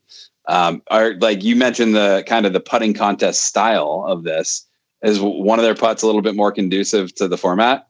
I mean, I know Hailey, and I'll ask her this later, but Hailey and Erika are both living in climates where the winter time's pretty rough and they can't get a lot of practice in the off season. So, Erika, I think she made it onto Jomez DIY at one point, where she was doing a sheet basket in her living room, hanging up a bed sheet hanging up from the door. So, I mean, she's trying to practice and do the best of what she can, but Hailey went somewhere that was a little bit more climatologically friendly. And so I know she got a lot more practice in. So, I mean, really, it could go either way. I know Erika also took out the number 1 seed in her bracket, which was Zoe Andyke. So she's putting well right now. Maybe she's gotten in some practice since the springtime started. Yeah, and we saw the stats that Mo was putting up there. 83% of people have voted for Hailey King to win this matchup over Erika. That said, only 12% of the people actually thought that this matchup would happen. We've had a lot of upsets, the big one here being Erika, as you mentioned, over the world putting champ Zoe. That makes me think, there's a lot of interesting putting styles out there. Heather, do you model your putting style after anyone, or is it of your own creation? I haven't intentionally modeled it after anyone. It's just been whatever feels good and makes sense for me. Are there any keys when you're thinking about putting, especially like you saying you're altering your putting routine in this? What are the mental keys? Because we know putting's so mental, and a lot of people watching, want to know what the pros are practicing. Do you have any, mantras or any putt thoughts, that get you to the cage on each one? I don't know if I have anything specific. I think the biggest thing would be you just have to be confident that you will make. If you go in thinking I might make it, I might miss it, you're probably going to miss it. Mm-hmm. Yeah. So confidence. Yeah. Yeah, and you're sending those crystal clear messages to your brain every time. I've seen you, even on death putts, you are just so confident, and it's not like a hoity type of confidence. You just look very calm and very relaxed, which is, that's what we all strive for on the putting green, and you have got it down. That actually makes me think of something that I want to ask you, because we've asked a couple of the younger competitors on here. Do you have the fear yet? Yeti was talking about like how if you're young, you don't have the fear and you run stuff, and sometimes you putt really well. Do you feel like when you hear that quote from Yeti, do you understand what he means, and do you think you have the fear? I know a little bit what he means with it, but I think it's also been funny for me because when I see a death putt, unless I have to make it to win, I'm just going to lay up. Unless it's a 15-foot death putt, I'm not going to run it. That's just not how I've practiced. So you're a smart player and a confident player, literally perfection. Madison, I kind of want to, since we have the privilege of having you here, we want to hear the same thing from you about the putt thoughts. Do you have any keys that you can share of your own putting game, being one of the highest Circle 2 percentage putters in the entire female side of the sport? Are there any key swing putt thoughts or hallmarks that you always think of when you putt? Yeah, I just make sure to only really putt short putts in practice, and when the long putts come, I kind of have an attitude where if I make it, it's a bonus and it's awesome, but I know that I can at any moment make one. So if those are my last few thoughts, knowing that I can make it and knowing that it can happen at any moment, those are pretty positive thoughts. And then I just line up the shot in my head. I know how my putter flies, and hopefully it finds center change. Awesome. Oh man. So what a crazy time for us to be doing something like this, virtual putting invitational. Does this mean something to you now that you've advanced to the Final Four? We've kind of thrown it together. We wanted to see some competition. We didn't know it would happen. And here we are, we're having fun on a live stream. But you're actually, you could win a nice payout of, I think you can win $750. And, you could also have the first annual title, and we might, who knows, maybe we'll do this again in Winders or something. So what does it mean to you as you progress through the bracket, Heather? It's really cool to be advancing. I think it will actually probably help me on the course with even just being more confident in my putting, knowing that I can advance in something like this.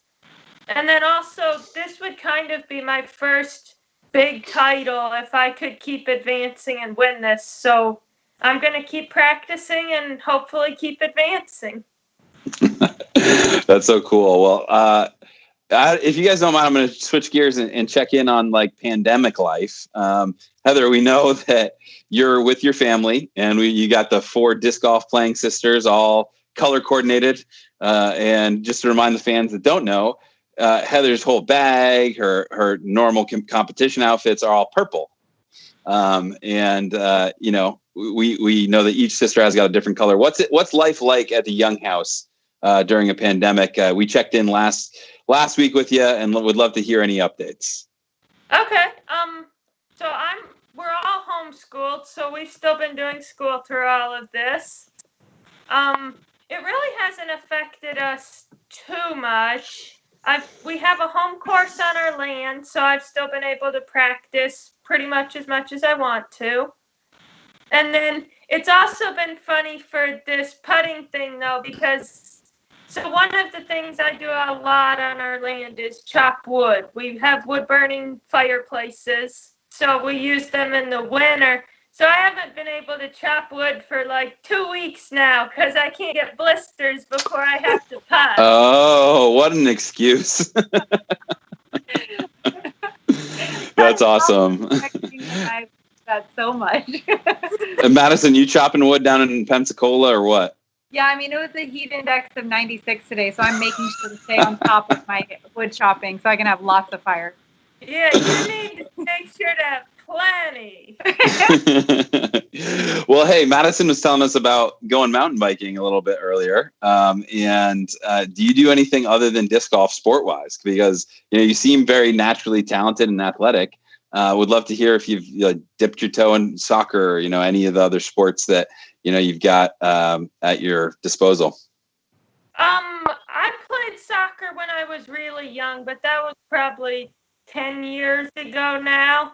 Really, the only other sport that we actually all play is Ultimate Frisbee. Our church has a group that will play, so we get to play that quite a bit. So that's been fun. Oh, that'll keep you in shape, too. Mm-hmm. Not that you have to worry about that. How old are you again, Heather? Remind the audience with your amazing putting.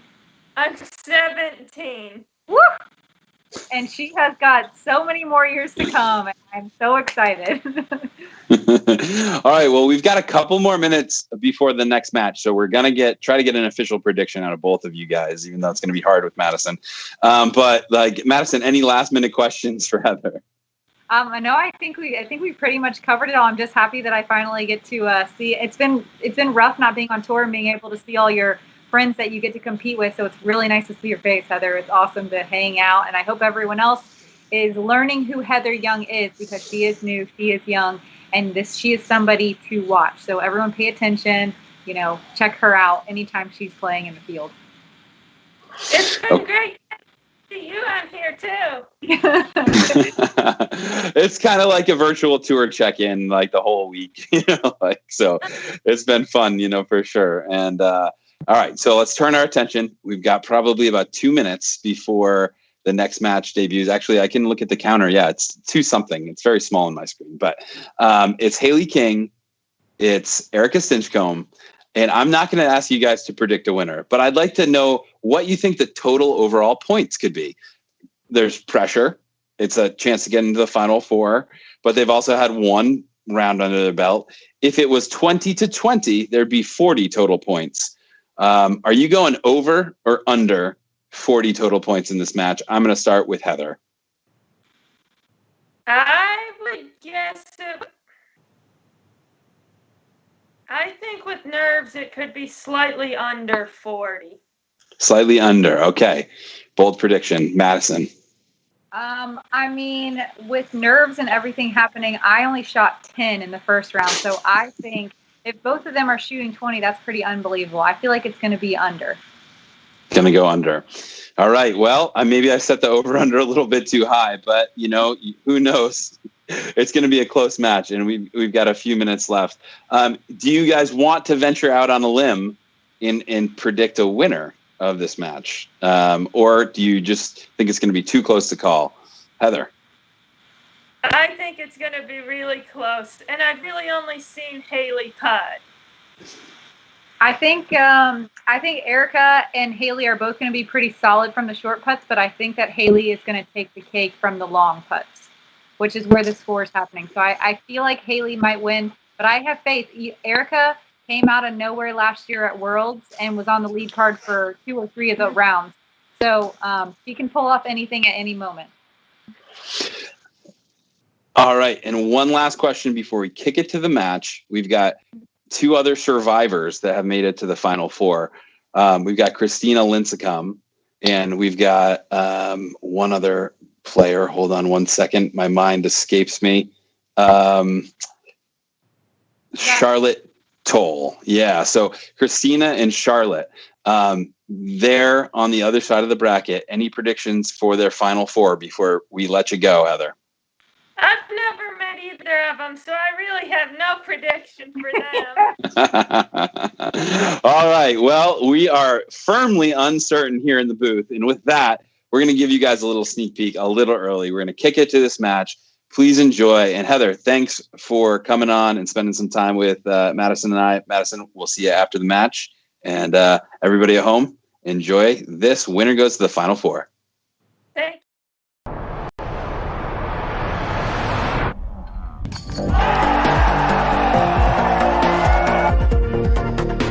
Lofting it up. Wow. About a 70-foot.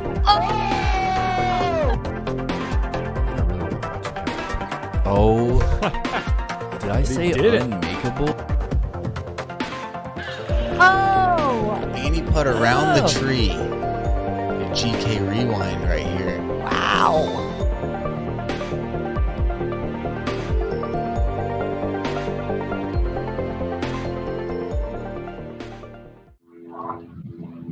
I'm on Team West Side, and I'm putting with the maidens today. I'm Hailey King. I'm on Team Discraft, and I'm using the CT Challengers. Sweet. All right. That's what Reid's been putting with, I think, the CT Challengers. Cool. Well, Erika, you're going to start us off. I got 40 seconds on the clock for each one of these first stations, and they'll be worth 1 point each. So good luck to both of you, and have fun. 25.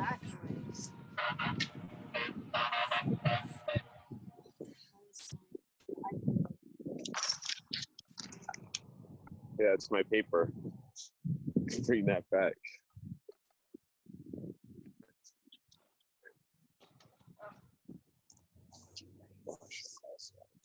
You guys got this.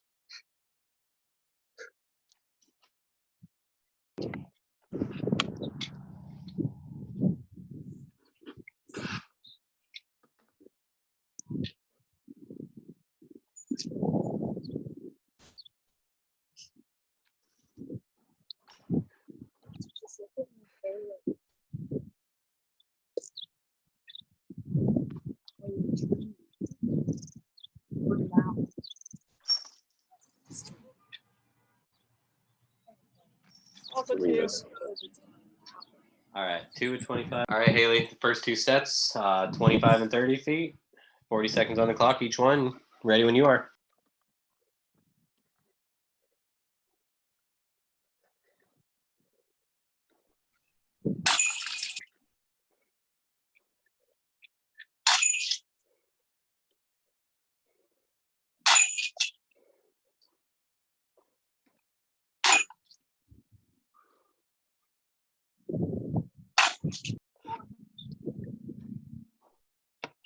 So one spit out there, 4. All right, Hailey, back to 30 feet.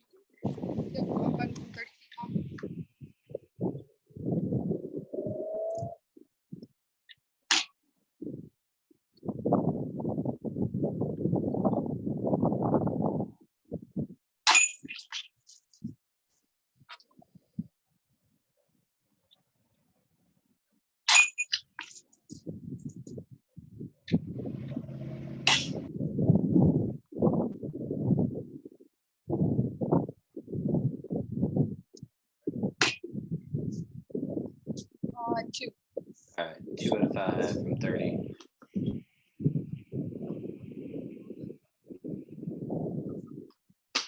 Erika, looks a little windy there. Or I can hear it or something. It's like, it might be Hailey's too, but yeah, it's like a sustained 10 Yeah. or so. Not too bad. I guess if you're used to it. A couple of more gusts, but yeah, it's not too bad. Yeah. All right, well, that's the first round. We've got 6 to 4 right now. I'm going to bump up the clock to 50 seconds for each one of these next sets. And Hailey, you can start us out on the 35 and 40 footers whenever you're ready. 2 pointers. Alright, I'm coming from 35.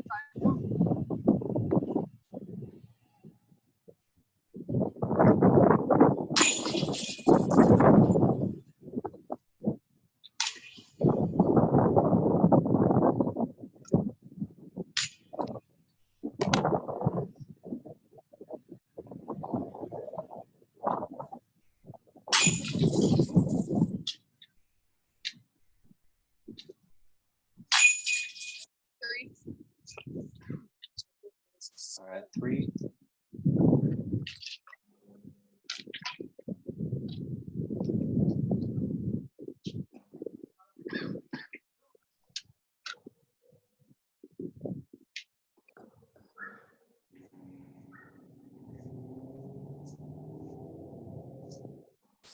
I'm going from 40 feet now.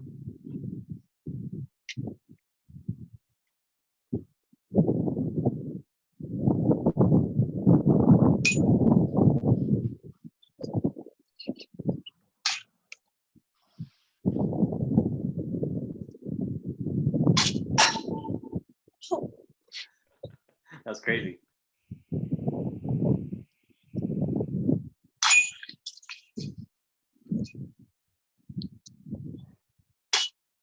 One.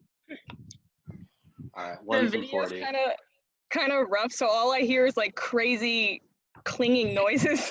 Well, I think that second to last one bounced off the top of the basket and then hit like the light post right next to it. Oh wow! So it was All right. like a little pinball action. It almost like ricocheted in. Yeah. Zach and Andrew were able to set up indoors, and Zach had his basket kind of in a corner, and he was joking that his bounce shots would count.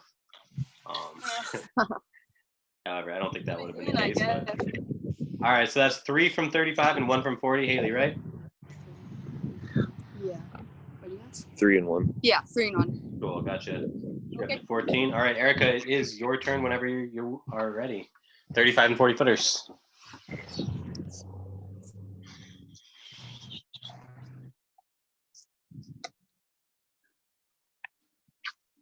And I'll be up. No, tonight. I took either around 2:30. It's 2:10. It's fine. These are a little late, that's it. Yeah.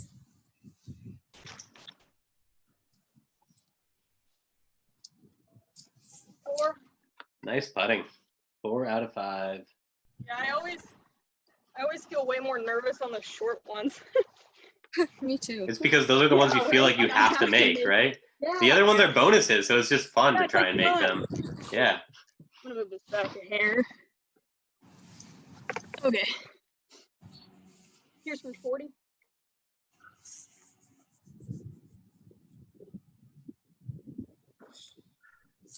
Do you need me to get you like a towel or something for my car? That's what I do in tournaments. Just wipe it off. Dude, my back has been feeling great since we got that new bed.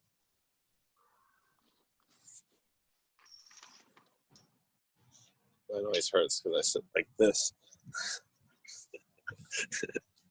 One. All right, guys, that concludes the second round. Moving on to the third round, I'll bump up the clock to 1 minute for each one of these next sets, and they'll be worth each 3 points. And we have a tie right now at 14-14, so. Oh, dang. Yeah, nice putting. And let's see, Erika, you're going to lead us off on this last round at 45 and 50 feet. So whenever you're ready, you can take it away.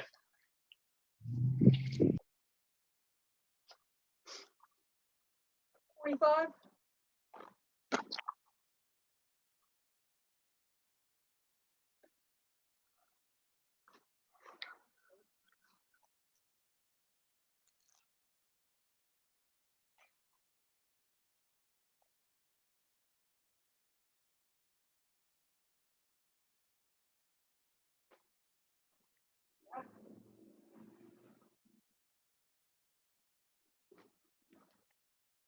All right. Here's the one.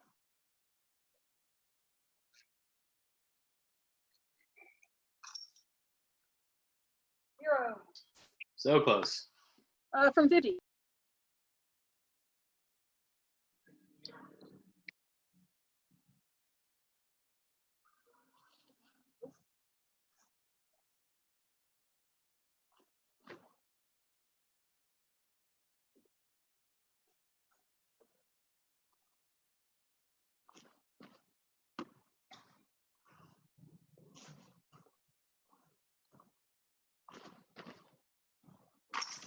One.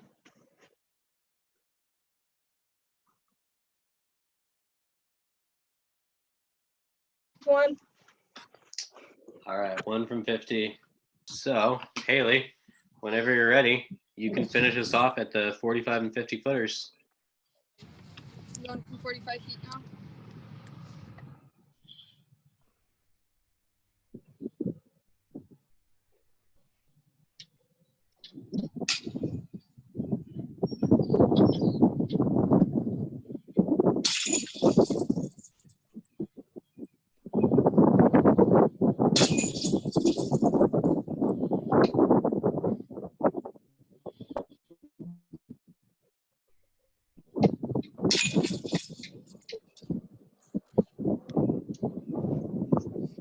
Two. Nice. All right, that's what you needed. 2 points, or 2 putts. Right.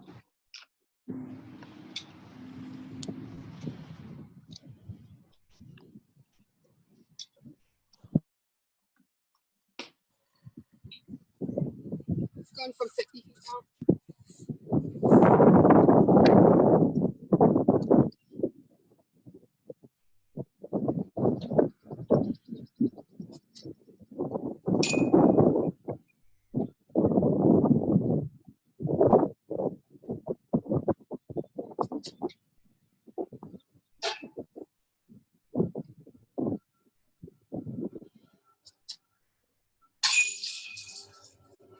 Nice.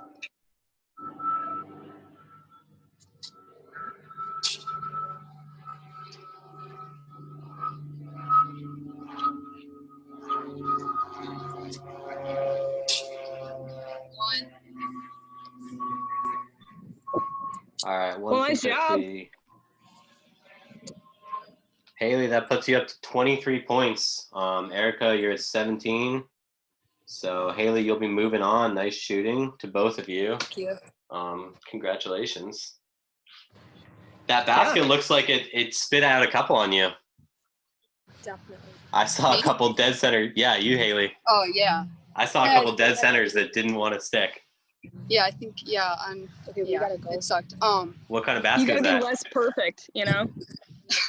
That's true. It's a DD Recruit, I think. Huh. You gonna change for the next match or go with it? Nah, that's the only basket I have, so. That's the going one. with it. It's gonna take you into I mean, the I have finals. chain stars, but they're missing half the chain, so. I'm not gonna do that. More like chainless stars, I guess. Yeah. I can take this now. Cool. Well, thanks again to both of you for being. You've been having a blast.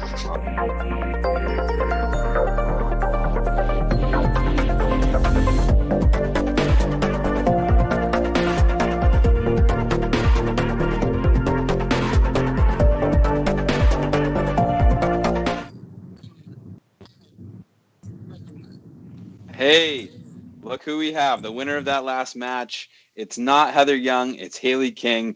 We know that you're in a car traveling, Hailey, and we are working on getting your name updated. Oh, there we go. Magic and Mo, and you reframed. So that said, man, we just watched you make it to the Final Four. How you feeling after that performance? And man, it was a good battle with Erika. Yeah, I was definitely pretty happy about that performance. Getting out to putting is a little hard for me, so I was definitely happy with that performance. Erika was putting well, so I thought it was going to be close, you know, but For sure. 23-17. Were you happy with the 23? I mean, not really, because I know how I can putt, but for winning, I feel like it's not that bad of a score. Like, it was actually pretty decent. But Yeah, we're checking it out right now, and you definitely had the advantage on the 45 footers, which basically established it.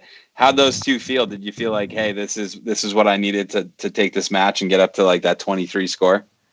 yeah, definitely. I saw those 45 footers and I was like, okay, this is prime spot. So let's do it. Well, I got to tell you, you got a big fan in the booth. Our guest host here is Madison Walker. So I'm going to kick it over to her and see if she can fangirl out on you for a minute. By fangirl, he means I want to roast you. Oh, yeah, okay. probably that. So, no, I was wondering, I know this past off season, you and Erika both live in snowy areas, so you went somewhere else to practice putting.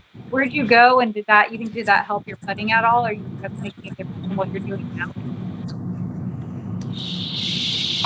So I was in California for the off season, and it was in NorCal. So when it snowed like 2 feet, but then the next day it melted. So I was actually able to practice putt quite frequently, and it was around 45 degrees the whole time. So it was actually pretty comfortable to go out and putt. Comfortable. So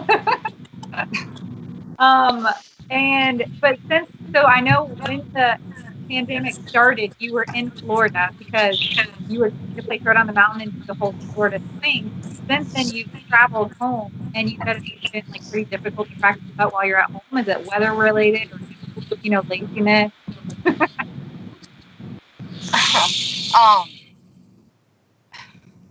I mean, yeah, ever since I came, it was actually pretty cold when I got home from Florida. So I wasn't able to practice for a little bit because it was definitely too cold to actually go outside and physically putt. But, I mean, it's been raining quite a bit, but I picked up a job, so that takes up my time. I mean, I work 40 hours a week, so, yeah. What you doing? Pizza Hut! How's it going there? How's the hut treating you? It's actually like really easy. So my twin sister and Oh dang, I didn't know you had a twin sister. Oh yeah. So my twin sister and her boyfriend work there, so it was really easy. I just wanted a job so I can make some money during this off time. Yeah.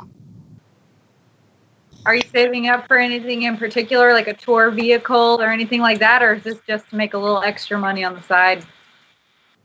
I just kind of, I'm just kind of saving up because I want money. I haven't like had a lot of money, so having a job and just straight up saving it is pretty nice. So I know you were supposed to do like more of a little bit more of a full tour this year than you have gotten to do in the past. Are you pretty bummed like with the pandemic, and of course like that's not gonna let the full tour happen, and are you ready to hit the road whenever it's time to, or are you still pretty cautious wanting to stay home? What's your plan? I definitely was bummed once tour was canceled. I mean, I just got to Florida and I was finally able to play some disc golf in Florida, but then I had to go home. Once tour picks back up, I'm definitely excited to go, and I'm going to be going on tour once I can. I'm still pretty cautious about this whole COVID thing because it definitely affects my family and like people I know. But I mean, if I keep safe, then we're good. We're working on it. Go ahead, Jeff. No, I was just saying, yeah, like we're working on it, and definitely safety and precautionary measures are very important. But I didn't mean to interrupt you, Mad. What you got for Hailey? Oh no, I was just wondering, are you planning on any events now that they started opening sanctioning in different states? Are you planning on playing any events right now, or are you just working that other job, side hustling right now? As of now, I think for like the next month or so, I'm just going to be working at Pizza Hut and staying home. Yeah. Yep. I think that makes sense. I think that's what a lot of people are doing right now. I know this kind of hit everyone hard financially, and it's good to get in to work whenever you can, because a lot of people are not able to do that right now. Yeah. So the Erika was the 4 seed, and she took down Zoe, the 1 seed and the world putting champion. Then you took down Erika. So have you gotten a chance to learn what happened between Vanessa Van Dyken and Heather Young in their round? No, I haven't actually been able to see any of that. So the winner of that match is who you will be playing for the title at the very end. Who would you prefer to play, knowing what you know about Vanessa, your Discraft teammate, and Heather Young, new player on Prodigy, and you know how smoking awesome she did at Idlewild last year? Oh yeah. So to my preference, if I wanted to win the round, I would probably choose Vanessa, just because I know Heather very well and I know she is an amazing putter. So I know that's definitely going to be tough. But I mean, I like both Vanessa and Heather. They're both very good putters. So there's that. It doesn't matter to me. Any prediction, Jeff? Are we allowed to tell the outcome? Oh, to Hailey about the match that happened before with Heather and Vanessa. Yeah. You can tell her. What's your prediction? I'm gonna guess Heather scored somewhere above 25 and Vanessa right around 25. That's pretty good guess. Not bad. I believe it was Heather with 23 and Vanessa with 17. Is that right? You got it. Heather was 20, Vanessa was 16. Yeah. Oh, right. 23-17 was the match we just watched you win. Right. Oh, yeah. Obviously. Well, yes, you'll be playing Heather Young in your final round, not who you were hoping for. And she's been putting solid. She put up a score of, was it 38 at some point? No, she just did 20 and 33 the first round. Right. Yeah. 33 the first round. So there's going to be, you're facing her in the final 4 actually. And we can take a look at the bracket right now if we can scroll it over and check out like this final 4. It's pretty awesome. So yeah, across the bracket from you, you got Charlotte Toll and Christina Lincecum. And if you are able to take down Heather, you'll play one of those two. So any predictions on the other side of the bracket, Christina or Charlotte? I would pick Christina. Team Discraft. Gotcha.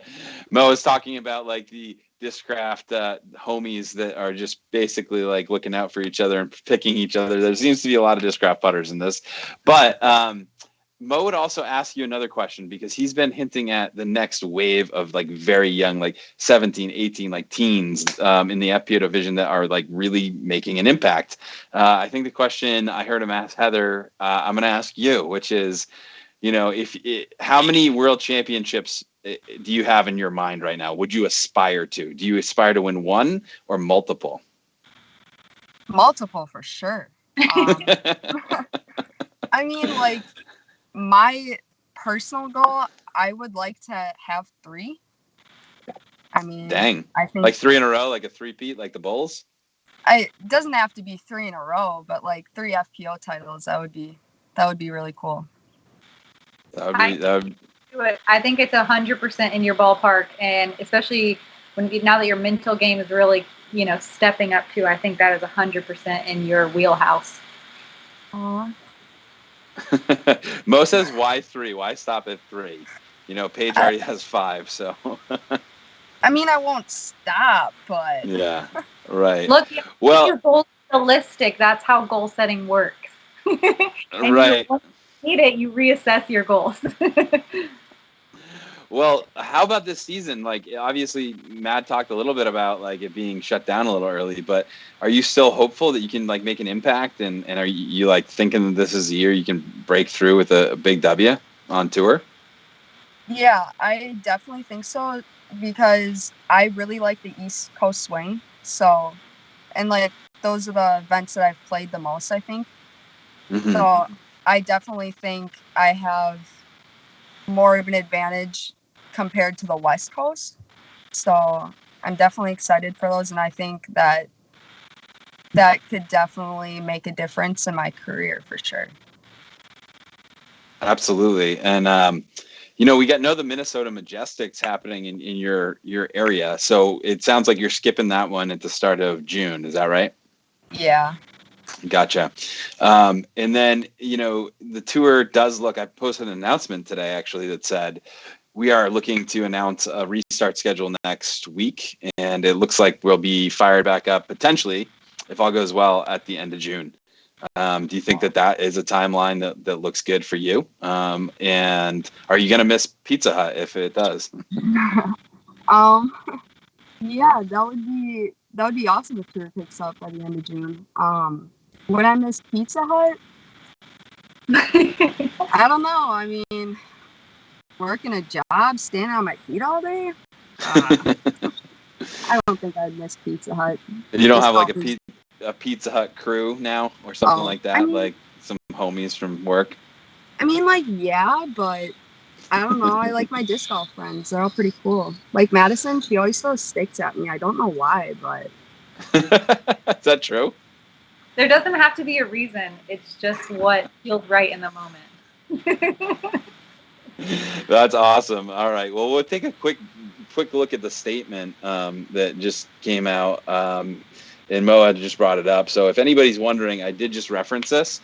And it's up on our announcements. It's just it's a little bit of a timeline of what to expect next week for potential restart of the Disc Golf Pro Tour in collaboration with the PDGA. And I just want to give a shout out to all of our friends and colleagues at the PDGA because they've been taking some heat, but they're backing us up big time and allowing us to restart and really being helpful there. So even though we're all bummed about the NT, keep support strong and we're all in it together. So just a little side note there as we approach the last match of the night, which go for it, Matt. Yeah, in the meantime, real quick, since we're not on tour, we're not obviously able to really have much of an income. We're all sort of unemployed. So, Hailey, is there any way that we can support you anywhere? We can buy discs, buy your sweet hat that you're wearing that I know is the Hailstorm logo, anywhere that the people can get your stuff. Okay, so I have a Tour Series Stalker with Discraft, so you can find that on Discraft. They were released this morning. And then I have some Zones and Buzzes through the Gibson Industry that Drew Gibson runs. And then I personally just got some new discs today with a new stamp. And I have 30 or so left, so PM me if you want those. You guys... I have a few... I have some hats left. The only thing is I don't have boxes to ship them in. So I'm still trying to find some more boxes because I don't want to ship them in a bubble mailer or something. I feel like that'd be rude. Somebody get this girl some boxes. All right. Well, thanks for the update. Before we kick it to a quick final match of the night preview, I'm going to see if Madison's got any final questions for you. No, I think that's it. I basically would like to end this conversation as soon as possible. Well, lucky for you, we actually have a timer countdown to when we're ending it. We're almost there. So next up we have Zach Melton and Calvin Heimburg going up against each other. I know you love Zach Melton, love/hate. Do you have a prediction for the Zach Melton and Calvin Heimburg that's coming up next? I'm going to have to give it to Calvin just because I beat Zach in a putting competition. Come on. That's awesome. I'm not surprised at all. Well, we've been looking forward to it and looking forward to interviewing whoever the winner is after we see it. Any score predictions for these two losers? I predict they don't break 40 together. I'm guessing 45 or 50 together. Gotcha. So you're saying, low 20s for both of them. Okay. Man, we might have to have the FPO winner face off against the MPO winner because there's starting to be a little smack talk between the divisions. That would be cool. That would be cool. I agree. Well, we'll maybe have to make that happen. That being said, I can't even read the timer. Madison, what do we got? Is it time? We're We are. We're in negative time. I'll kick us to the next match. You know him, you love him, and maybe some of you hate him, but it's Zach and Vinny up next on Disc Golf Network YouTube.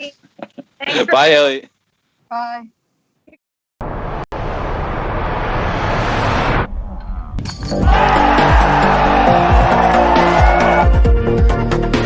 Lofting it up. Wow! About a 70-foot.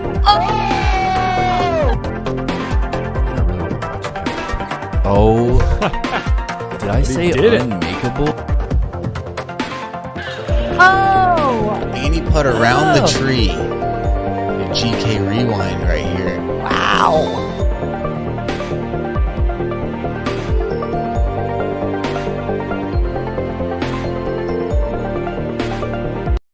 Took you long enough.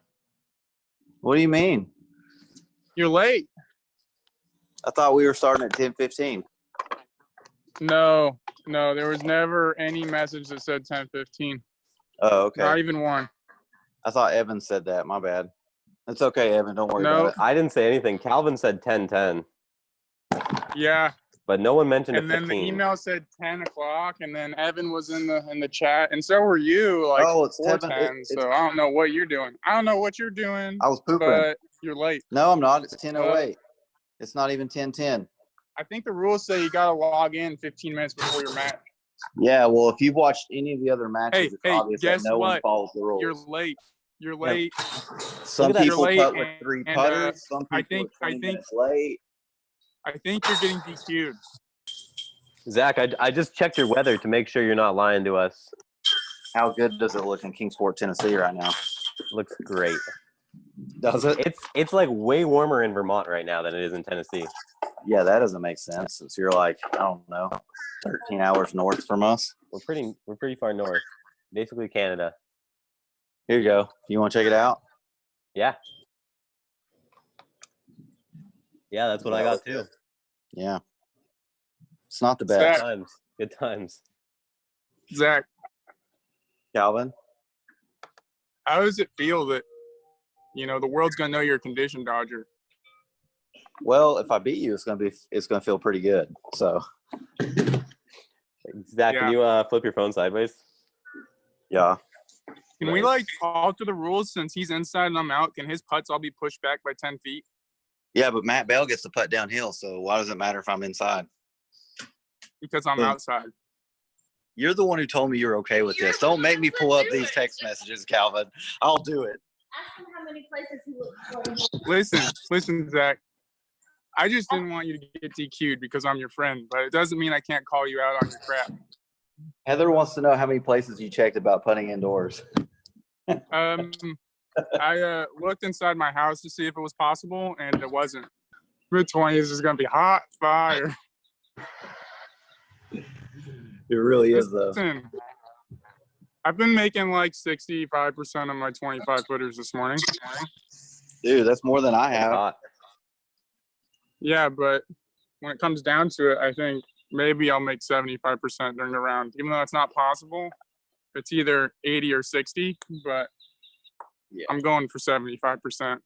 Evan, do I need to show my layout? Yeah, let's do some verification. After all, the YouTube comments are telling everyone that everyone's cheating, so we want to verify things.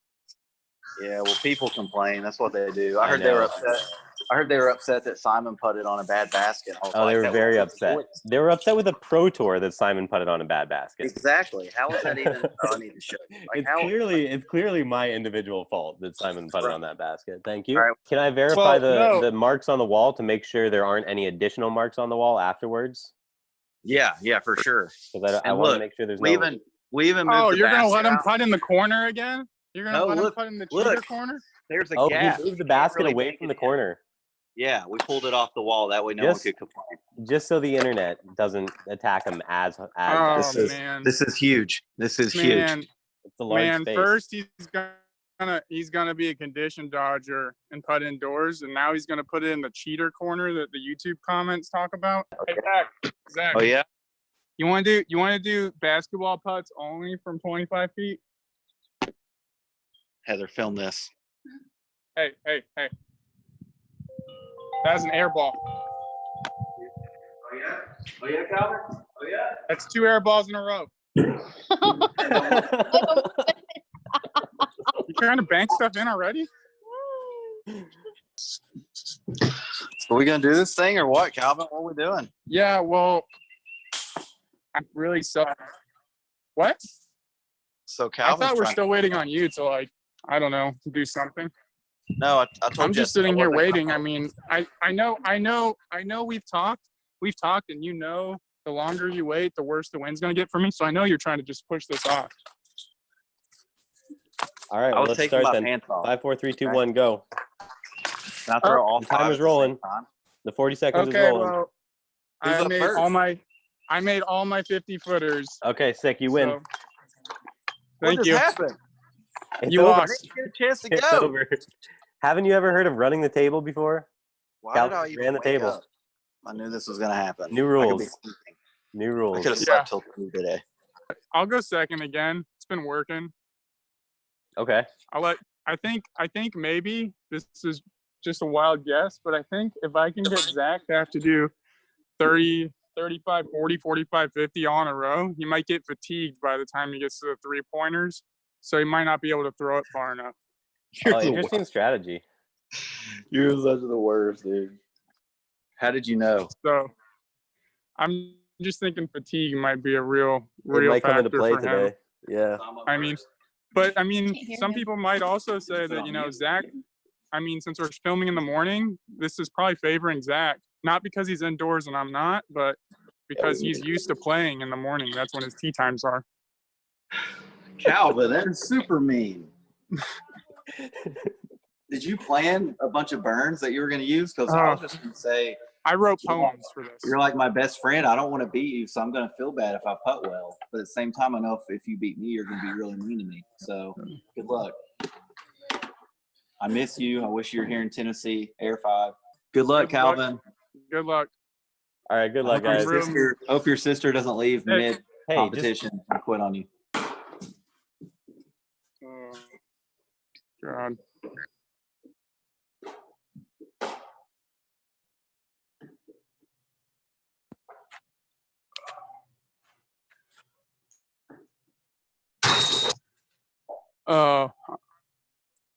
Yeah, it was a bank shot for sure. Yeah, I think he won already. 3 for 3. Oh God. Can you just miss one, please? Oh man, it's gonna be a rough day, folks. 5 for 5. Nice set. Thank you.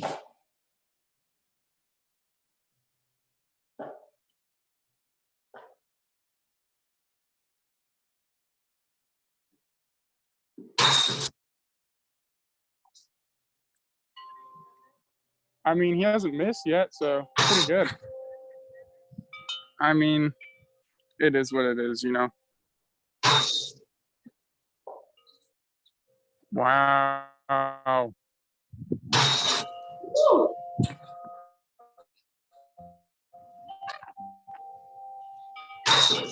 That one banking.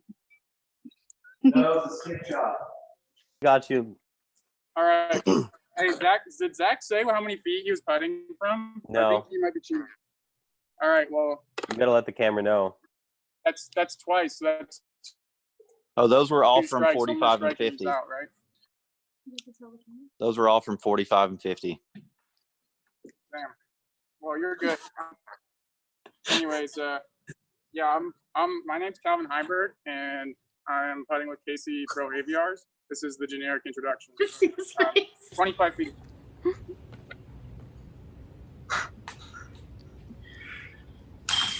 Oh my God.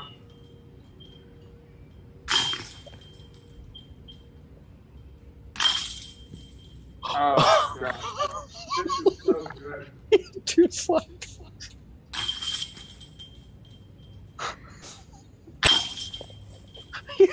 Three. I made 3. Did those go through the chain? They did. He had 2 of them. Oh man, that's rough. Oh my God, I can't stop laughing. Oh man. Can I get a redo? Can I get a redo or something? Are there mulligans? I mean, we can take a break while you get a new basket if you want. I do have the basket keys for my local court, so I could steal one. But I don't think that'd be appreciated. All right, let me back this camera up a little bit. All right, that should be good. All right, well, I made 3 on that one. You good, Zoe? Mm-hmm. 30 feet.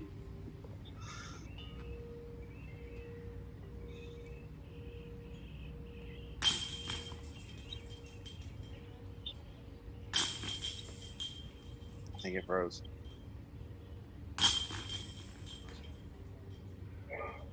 Guess what? This one.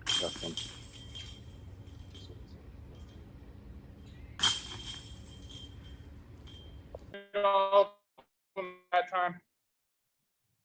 Your screen froze, so we're just gonna have to trust your word for it. All I want to know is what was worse, the first match with those putts coming out, or that one? Because that was, at least there was a made putt in between. Honestly, if I'm just gonna be completely real, having both of those happen from 25 feet, it's rough. It doesn't set a good tone for this. Definitely not a good tone. No. But anyways, 30 footers were all in there, Calvin? yeah, they're all in there. Okay. I mean, you can ask my sister. She's pretty trustworthy. Did they all go in? I don't have good vision, as we can see. So. All right, so she doesn't have good vision. Glasses. She So, You always told me my eyes are so I don't really know. So basically, you guys are just gonna have to trust me on this. Can you say that on camera? You can't say that to your sister on camera. Say what? She said that you said her eyes are. Anyways. Yeah, I gotta start the second station. All right. Do I get bonus putts since I got spit outs from these longer distances? at least one. Oh, never mind. No. Okay. All right. Well, 35 feet.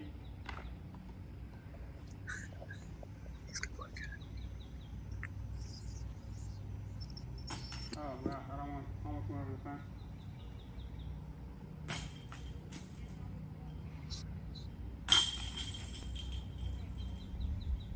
Oh, God. Made 2. Made 2. I thought you made 3. No, I made 2.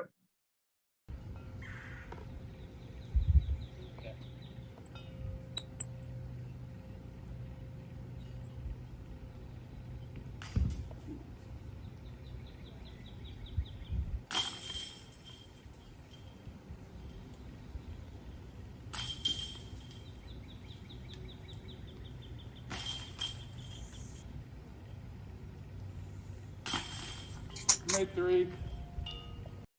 Okay. I mean, we can try to tie. Did you tell Evan that we talked about missing all the putts, all 30 putts, and then just going straight to a 45-foot playoff putt? Yeah. I mean, that would have been the quickest way to do this, but. All right. Well, Zach, or Zach, 4 out of 10 to tie Calvin right now. Okay. All right. I'll try. Oh. Shade.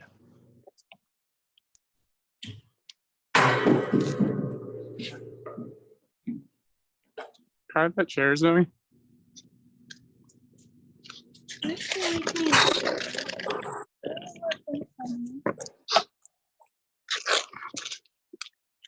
Oh, God.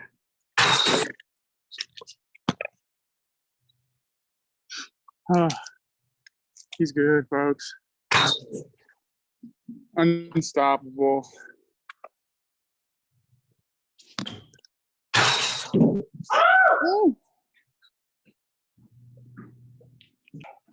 I can't make those 45 and 50 footers, so I don't know. I'm coming back on this guy.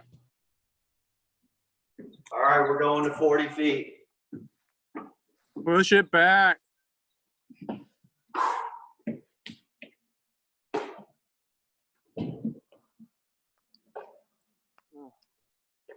Sweaty.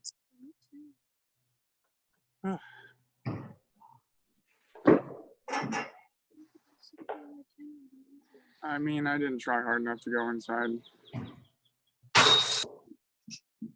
Did that bank in? Banked out.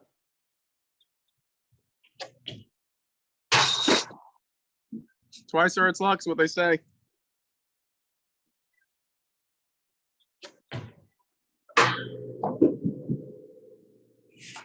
Wow.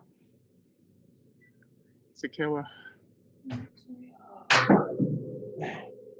Over 5. That's a goose egg, folks. Not good. Not good. I think this might be where that fatigue thing was setting in that I was talking about. You know, Right. having to do all those long putts in a Well, row. I gotta say, you're the first person to implement that particular strategy, and I can't say it's not working against you yet. So, I mean, my basket's working against me, but we're going to 45. We're going to 45. all right, You have Zach, you got a anything you minute wanna on the say? clock for these ones. They're 3-pointers each. Yeah. Last round, guys. It's 18 to Hey. 16 right now. Hey, Zach. Yeah. Good luck. Hey, Thank wait. you, Calvin. Wait, what's Good the luck score? to you. Good luck to Did you. you I just? don't know. You made it impossible to tie. Yep. Sorry. I had Why 2 would you- spit outs. Why would you do that? I don't know. Whatever. Fine. Let's go. Let's do this. All right, good.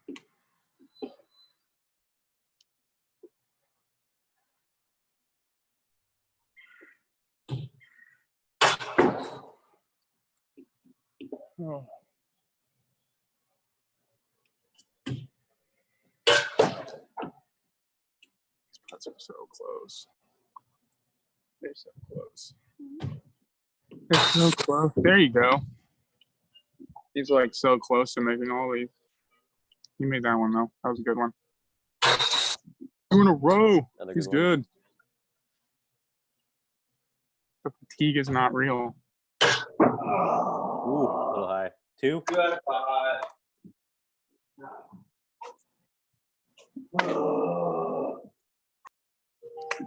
Going to 50 feet now. Thank you. Yeah, he's going to 50, folks.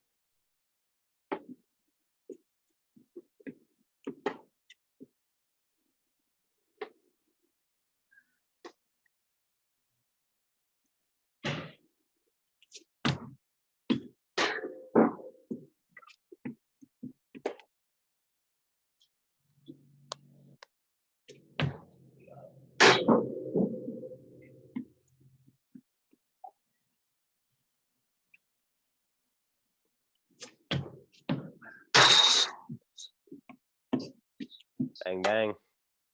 I guess he made one. Can't see. My internet's bad.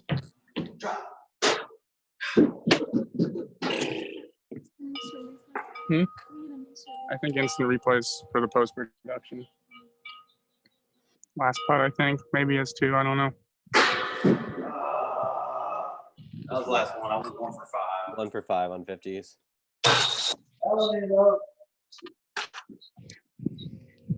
Calvin Heimburg, 45 feet.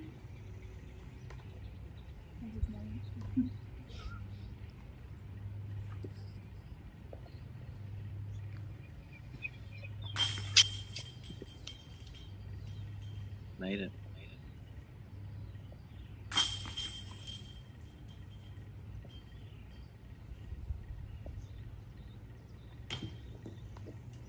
He just needs one more. Oh, God. Ooh, strip lock.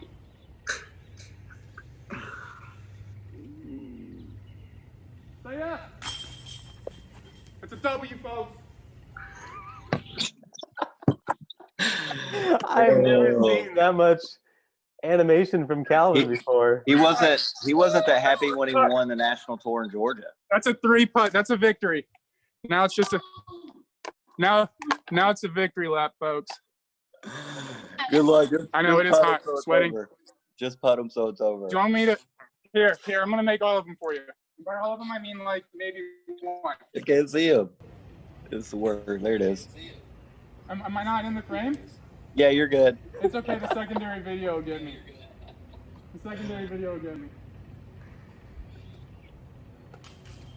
Oh, that's. Okay. Are those in? No, they're barely making it. Well, this one's for Brody Smith. Well, I don't know how he does it, but it's something like this. Scuba? I didn't make it. He's better at that than me. I knew this was going to be a close one. I knew down in my heart neither of us were going to break 30 points, and we're just really a disgrace to this putting competition.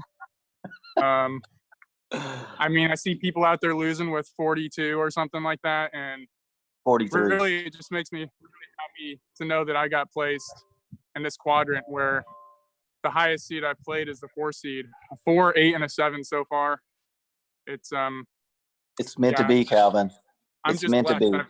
I've had the easiest road to get to the Final Four out of anyone based on the stats. But it just means I paid the right people to put me in the right bracket. Everyone knew Paul was going to lose in round 1. Hey, Zach, I just want to let you know, on that last 45-footer I had, I pretty much knew if I didn't make that, I wasn't going to win. So I knew we were going over from 50. So, I mean, all the pressure in the world was on that one putt. I'm just glad everybody got to see how excited you were to be in a putting contest at 25.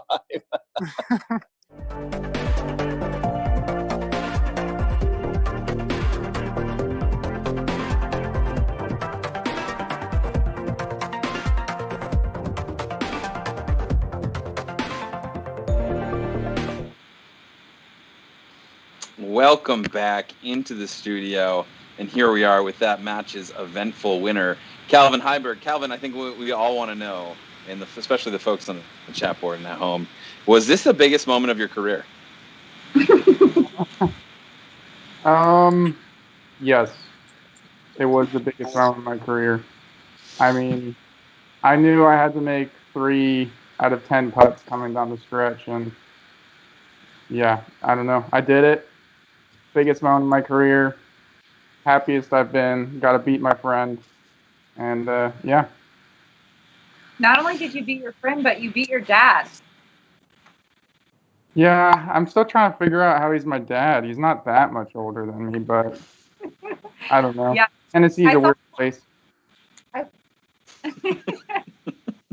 saw a quote from an Ultiworld article where Zach said that he should beat you, and it's expecting to beat you because he's your dad. So just wanted to add to your list of accolades that not only did you beat your friend, you also beat your dad.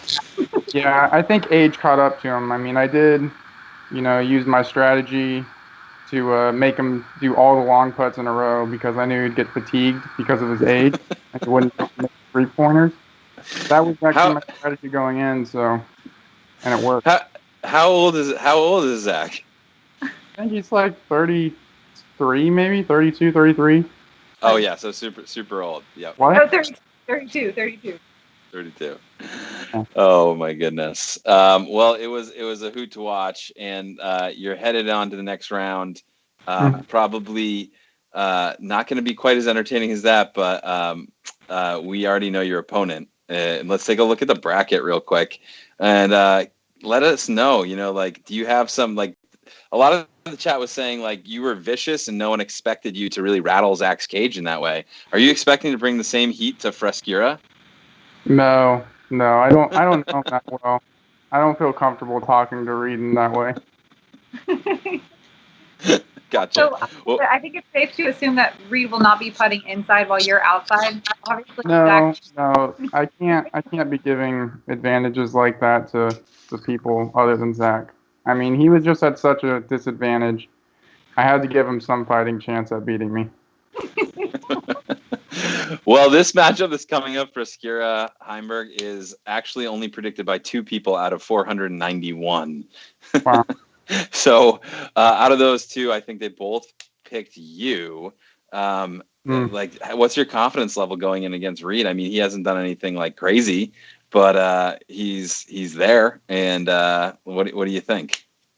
I mean, I haven't done anything crazy either. I mean, my scores are 32, 27, 27. So some might say I don't even belong in this competition anymore.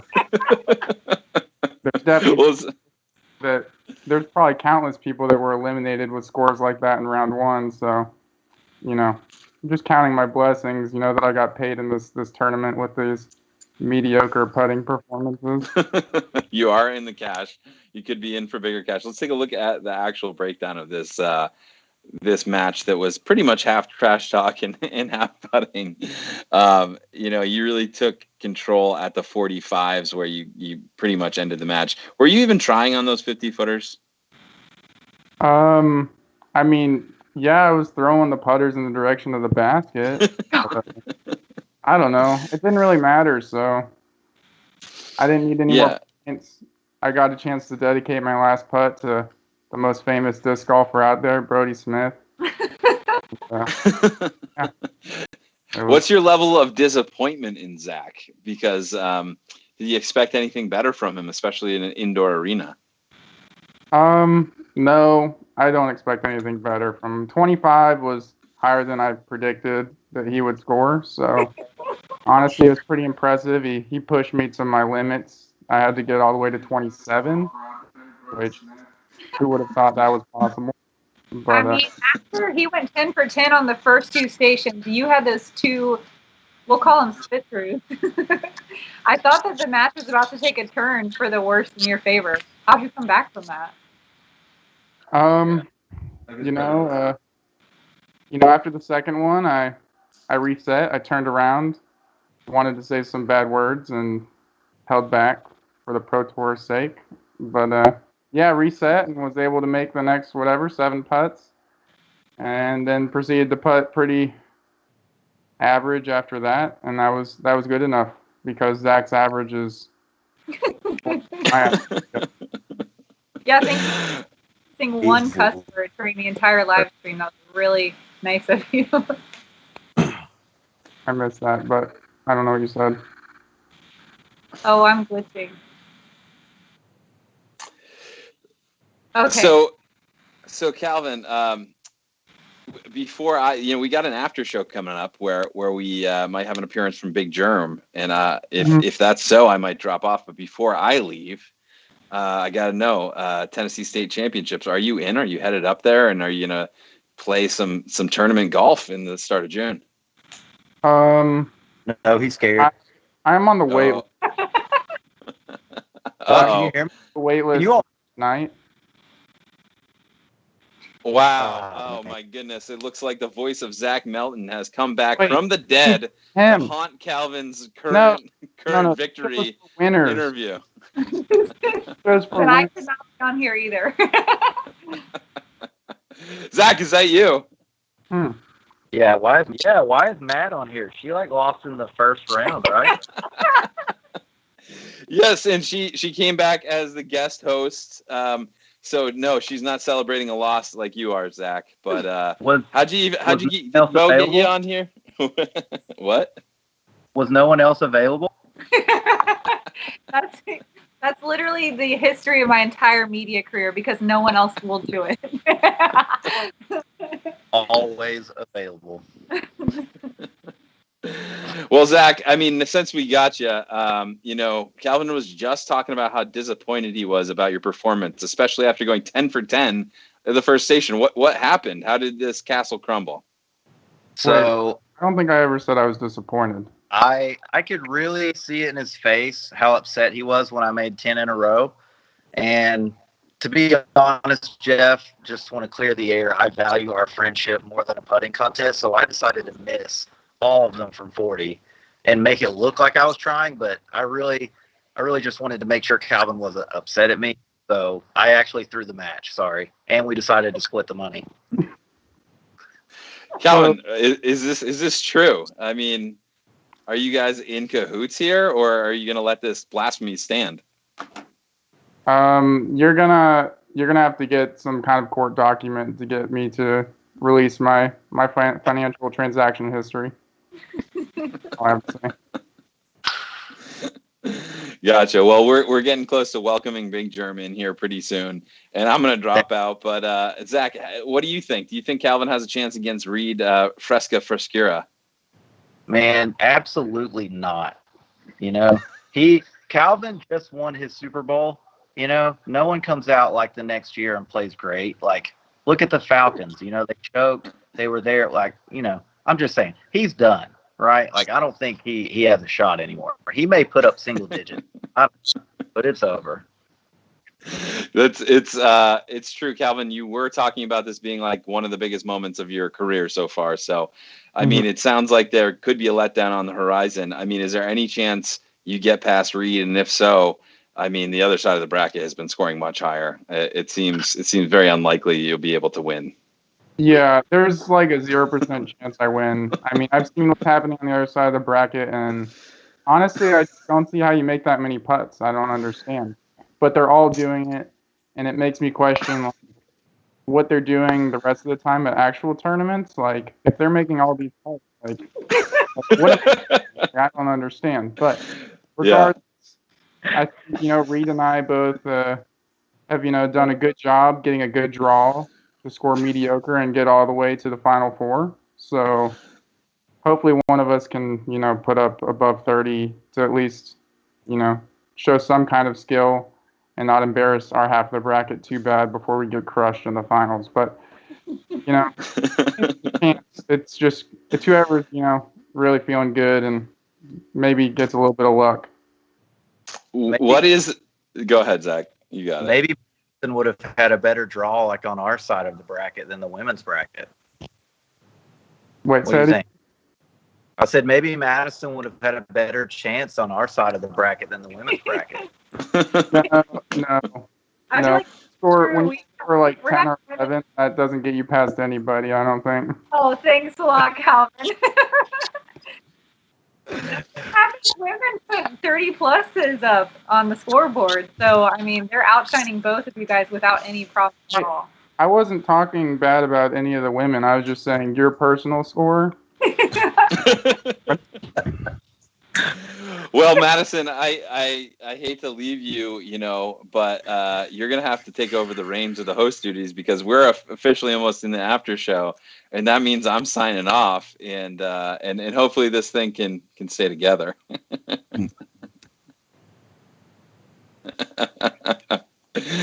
So that said, hey, Vinny, congratulations. Best of luck. I know you're going to need a ton of it in the next round.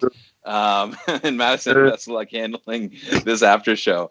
Thanks, guys, and enjoy the after show.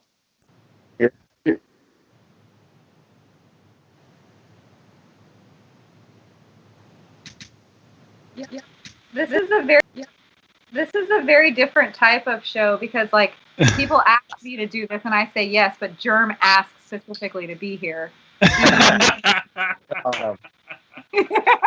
Oh, right off the bat, shots fired. That's awesome. Hey, I thought you were both on here because you didn't have any putting matches to do. I looked at the numbers of what you guys are putting up on your side of the bracket, and it's absolutely depressing. Considering I put up 31 against Chandler and a barn burner, you guys are winning at like 22 points, and it makes me sick to my stomach. How can you even call yourselves winners? Hey, guess what, Jerm? In round one, Zach and I both would have beat you. Yeah. Guess what? If that's true, then maybe on their Instagram post, they shouldn't post their numbers so tiny so that when I zoom in, they're so blurry and the threes look like twos. That's what I have to say. That's true. But sounds like you'd get wrecked on our side of the bracket in round one, too. So that's not really true. But here's the deal. You play the opponent, and I put up the number that I thought I needed against Chandler, but he clutched up on me. And you know what? Good thing, because he's moving on big time. I think he's still in it. Is he still in it? Yeah, and guess what? He's going to beat you if you are so lucky, Calvin. If you can get past Frescura, Mr. Too cool to watch explosions in the Ledgestone. Do you remember that clip? Nope. Jerm. No. This is on. Jeremy Colin. That's a deep cut. That's a Joe Mess deep cut. Somebody will get the reference. It's a Wow, CSI Miami reference. Why do you know everything about Jomez? Yeah, wow, Jerm. Because it's the only thing I have. It's job. They're probably paying him. Okay, look, how on They're earth? required to, like, I know I wore this hat last week, on this but, Aftershow. but Zach saw this last week, but I wore this specifically because Calvin and Madison were on the show. Piece of artwork. If I'm not mistaken, Calvin drew this upside down dead bird and the waves right up. Dead Thunderbird. Yeah, I drew everything. You drew? Did you? Is this your handwriting? Yep. For those of you listening in and you're not familiar, Calvin's also an artist, as you can see by the hat. If anyone's looking for some outside artwork done, Calvin is your guy. I can also show you the underside of the bill where it actually has a key for what GFY stands for. Or you can use your imaginations.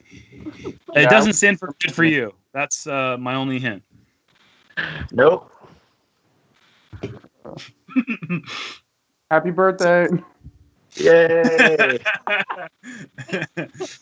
Oh, so is everyone in their you guys are all in your hometowns right now? Is everyone still No. What's going on? Nope. I'm not. Where are you at? I am at the Arling house in Kentucky, hanging out with Zach and Ben. You know how I can tell that you're not at your house? I can only see just a fraction of the chair behind you, but that chair is way too nice for the house that I've seen. Wow. Nice, shiny leather chair. That is a very pretty piece for any home. So we're just attacking each other's pockets like that. Okay. It just would have no place in the little farmhouse that you have in the middle of the country. Why you have this nice, like, business person, executive leather, I don't know, what business chair? I regret giving you that. I don't. It's too nice. Way too nice for. I can actually pull up some artwork that Madison drew for me one year for my birthday if you want, Madison. I think that we should maybe probably bought not it somewhere. share. We should keep that for our private collection. I've got a lot of artwork for my friends. That's some of my favorite. Some of my favorite birthday gifts are just hand-drawn pieces of memorabilia from my dearest loved ones on the road. Hey, I know I mentioned that I had wrote poems for Zach in my last match. I didn't get a chance to read it to him after I beat him.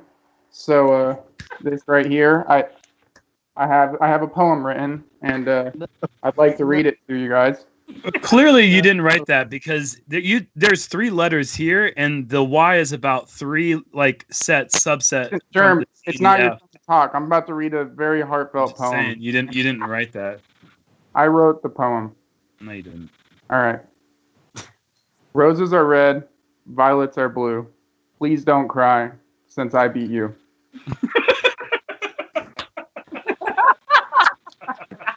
Anyways, I needed to read that to him. So. No. What was the score of your match? I'm crying. I'm crying. It was 27-25. Oh, God.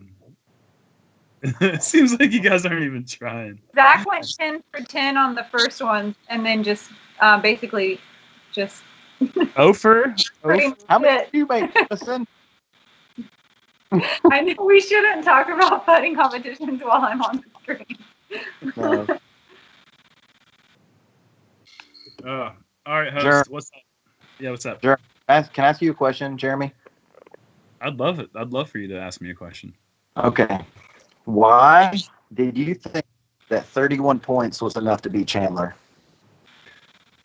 Well, did you watch the match? Everyone knows he's going to make at least 3 out of 5 from 50. He was clearly struggling, and I knew that I had planted the seed deep into his brain that I was going to win several days before when I kept saying to him that there was no chance that I was going to win, and that I was building up his confidence and getting him really cocky. And it seemed to really start working midway through the match. And then at the very end, I guess it had been too long since I had talked trash last, and he forgot. And then he started to make the putts. So I think what I learned was that I have to continuously talk trash throughout. So like Calvin did to me. Yeah, I didn't necessarily see your match with Calvin, and were you guys pretty ruthless, or? You didn't even watch the match. You came on here and you didn't even watch the match. Dude, I had what are you doing? What I had are a you dinner. I had to donate time at a charity shelter. Oh my Charity, God. it's a charity You're called GFY.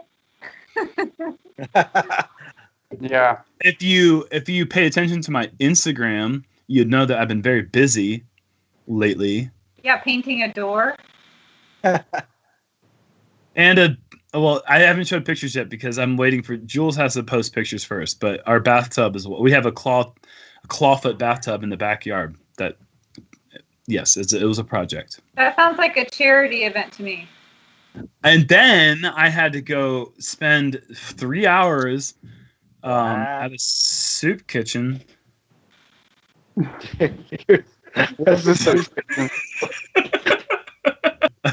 I looked down at my watch and I was like, 8:45. Oh my God, I'm about to join the live show in about 20 minutes. So yeah, I missed it. I'm sorry. That's just funny that you specifically wanted to come on here and you didn't watch. Is that what they said? No, I'm just kidding. Oh my God. Match was mostly, it was about 20 minutes of smack talking and about 5 minutes of missing putts. So you didn't miss a whole lot. That's excellent. That's exactly. It's about 90% talk, 5% action. I feel like I lost by 2. I lost by 2. Okay. I feel like it's actually about He was putting in 75%. because I put it outdoors. It also was about 75% smack talking from Calvin, 25 from Zach. So it was definitely higher on the Calvin side. Calvin has gotten cocky since he's won a couple tournaments. Like he used to be just like a little beta down there. Florida beta is what we called him. He was an ostrich Florida beta, and then all of a sudden he won the Las Vegas the first time he came out on tour, and then like he started getting cocky, and it just like changed him. It sounds like you never really knew me. Really does. No, I think the one thing that people don't know you, but I sure as hell know you. I know that you were definitely filling up the airwaves with sound, just blabbing about and putting a solid score of 27 together. Congratulations on your victory. Does that put you in the Final Four, or is that the Elite 8? That's the Final Four. That's what it takes to get to the Final Four. I'm averaging somewhere just below 29, like 28 and 2/3. So it's really I frustrating. think I'm very. You're on the Aftershow. What are you doing? I know some things. Okay, I know that Chandler Fry and Calvin Heimburg are in the Final Four. I know 50% of who's left. Oh, and Reid Frescura.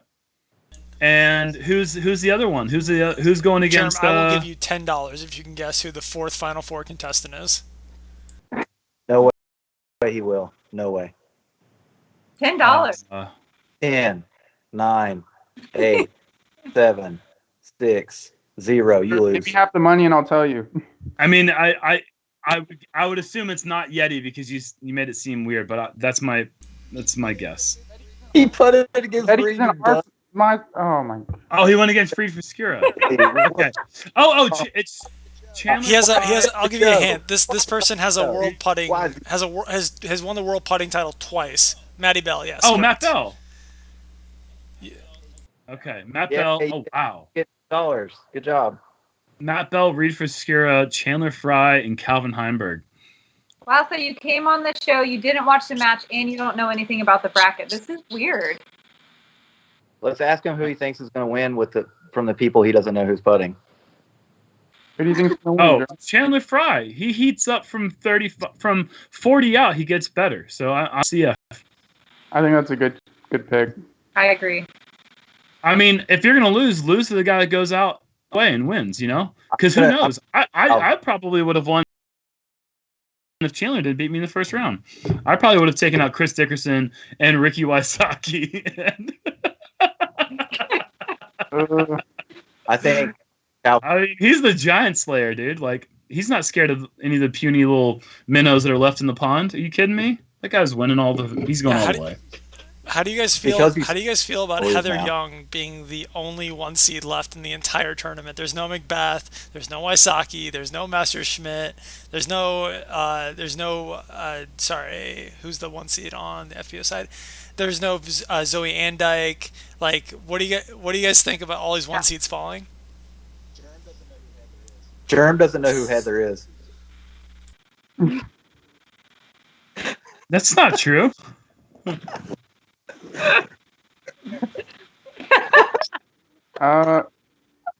Yeah, I mean, I think it's just they have everything to lose, so they're destined to lose, basically. I'm so sorry. I really thought you did. Look at I know who she is. We haven't like hung out and talked. Yes, you have. I was there when you talked.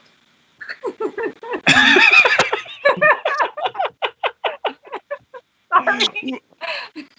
Why are you doing this to me? Okay, yeah, I guess we did one time. Is Zach, you gonna throw me under the bus again? No, I was there the second time. I think seeding and putting is. Look, if we could put the players next to one another, this whole thing would be different. Like the situation as far as the wind and all that, like it changes and it's different. And I don't think that. I don't know. The better putters usually prevail, so that is kind of surprising that there aren't more 1 seeds left. But I don't know. It is left. Hmm. I said maybe Heather's the best putter left. I agree with that 100%. Maybe Chandler and her could have a really good competition, but everyone else. No, I think she's better than Calvin for sure, though. 100%. I think the two champs should go against one another in a privately screened, never publicly shown match, just for battle of the sexes. Calvin, what was your high score in? My high score in practice? Yeah. I scored 46. Practice this? Yeah, that was actually the first time I ever ran through this competition. When I set it up in my yard, I scored 46, and I was like, wow, I'm really good at putting. And then the next time I scored like 17, and I was like, oh yeah, I'm not. And then you won, and it was crazy. Like, the other guy didn't even try. Who was your first match against? Alex Russell. All right. He can put the disc in the basket. I've seen. Rick doesn't know who Alex is. Come on. I do too. That is so wrong. What state is he from? What state is he from? Alex Russell's from Washington. Oh my God! Wow. Is he not? Wow. Yeah, almost down on it. No. Illinois? Wait. Yeah. I'm trying to remember. You're right. You were right. You were right. You were right. Just keep with your first answer. No, it's Illinois. He's from Illinois. Zach, I'm pointing at you, even though you don't know I'm pointing at you. That is a finger of. Yeah. Ooh, I'm gonna. He's gonna come after you like you threw some Gatorade on him. You make me so angry sometimes. Yeah, Jerm. That's why we had to separate you guys. That's why we had to put Calvin right between you, so you couldn't reach through and like punch Zach through the internet. Calvin, will you help me out here? Calvin, block him. That's the wrong way. Block him. Wait. Line it up. Fool. Wait. Zach, help me out. Help me punch you.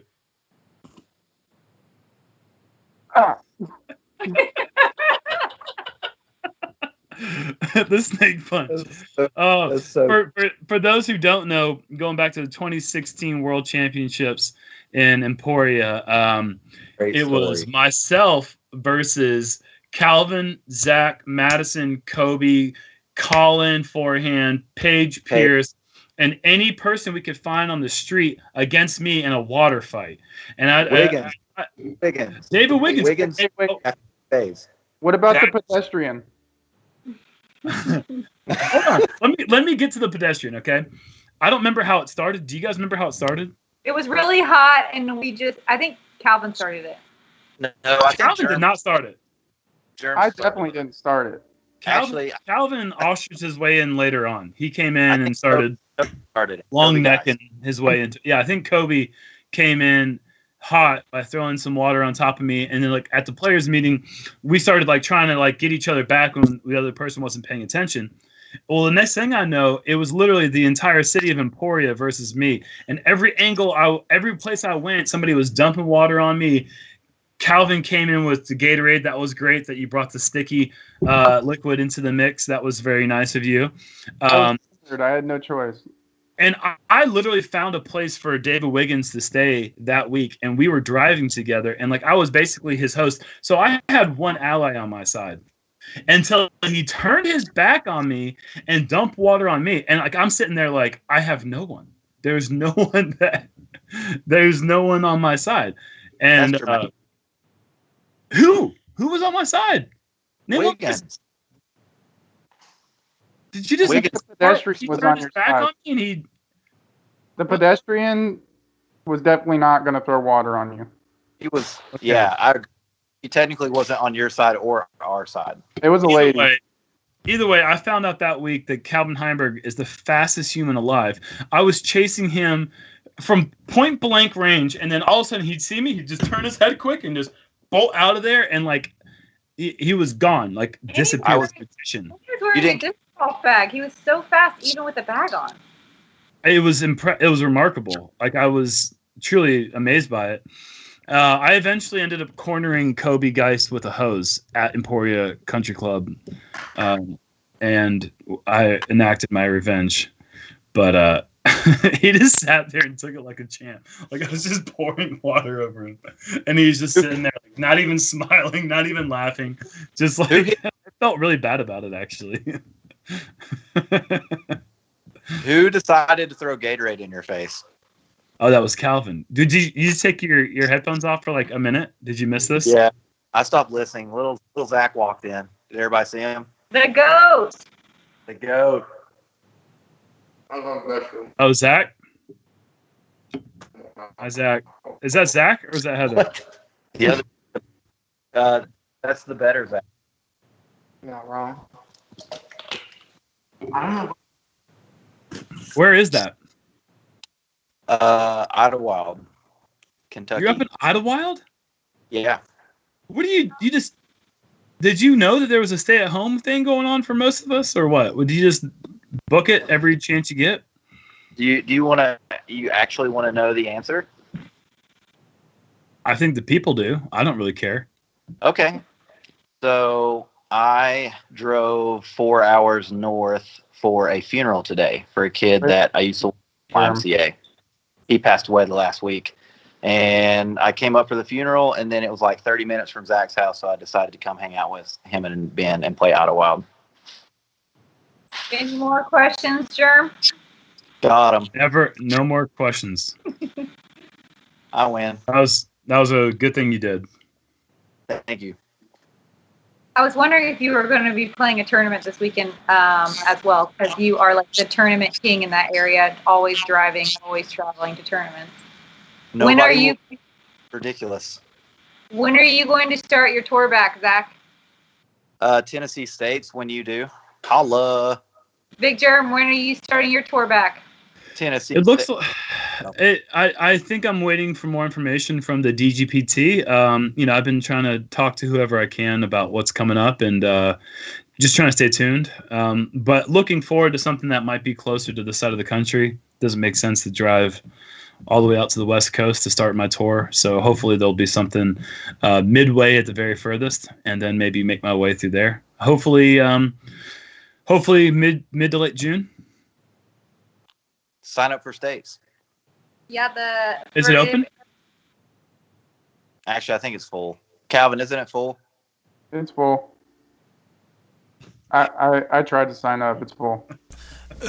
I feel like Tennessee State, like, who isn't playing that tournament? It feels like it's like stacked. Like everyone's playing it because there haven't been that many opportunities. Yeah, I think that's what's going on. Everybody's like, "Ooh, I want to play." Yeah, I have no interest in playing. I can't imagine how much money do they have raised for that. Is it going to be like a pretty $20,000? Oh, cool. Just $1 million. That's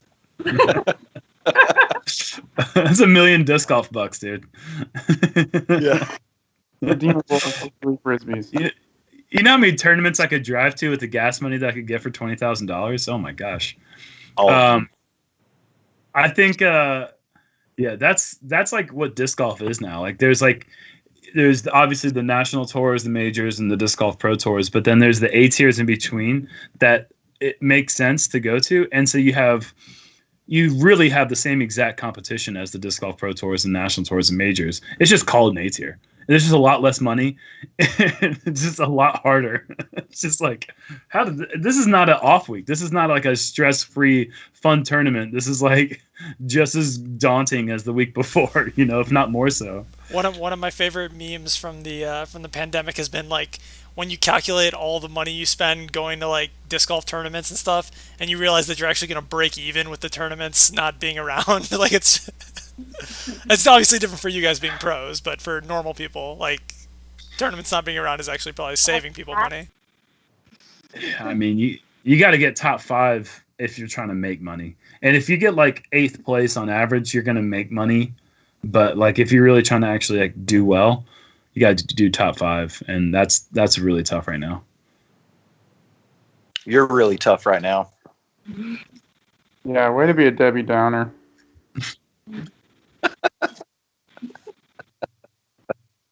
Hey, Jerm, will you tell us more about what it's like to get 12th at every tournament?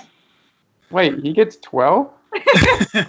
You want me to talk about 3 years ago?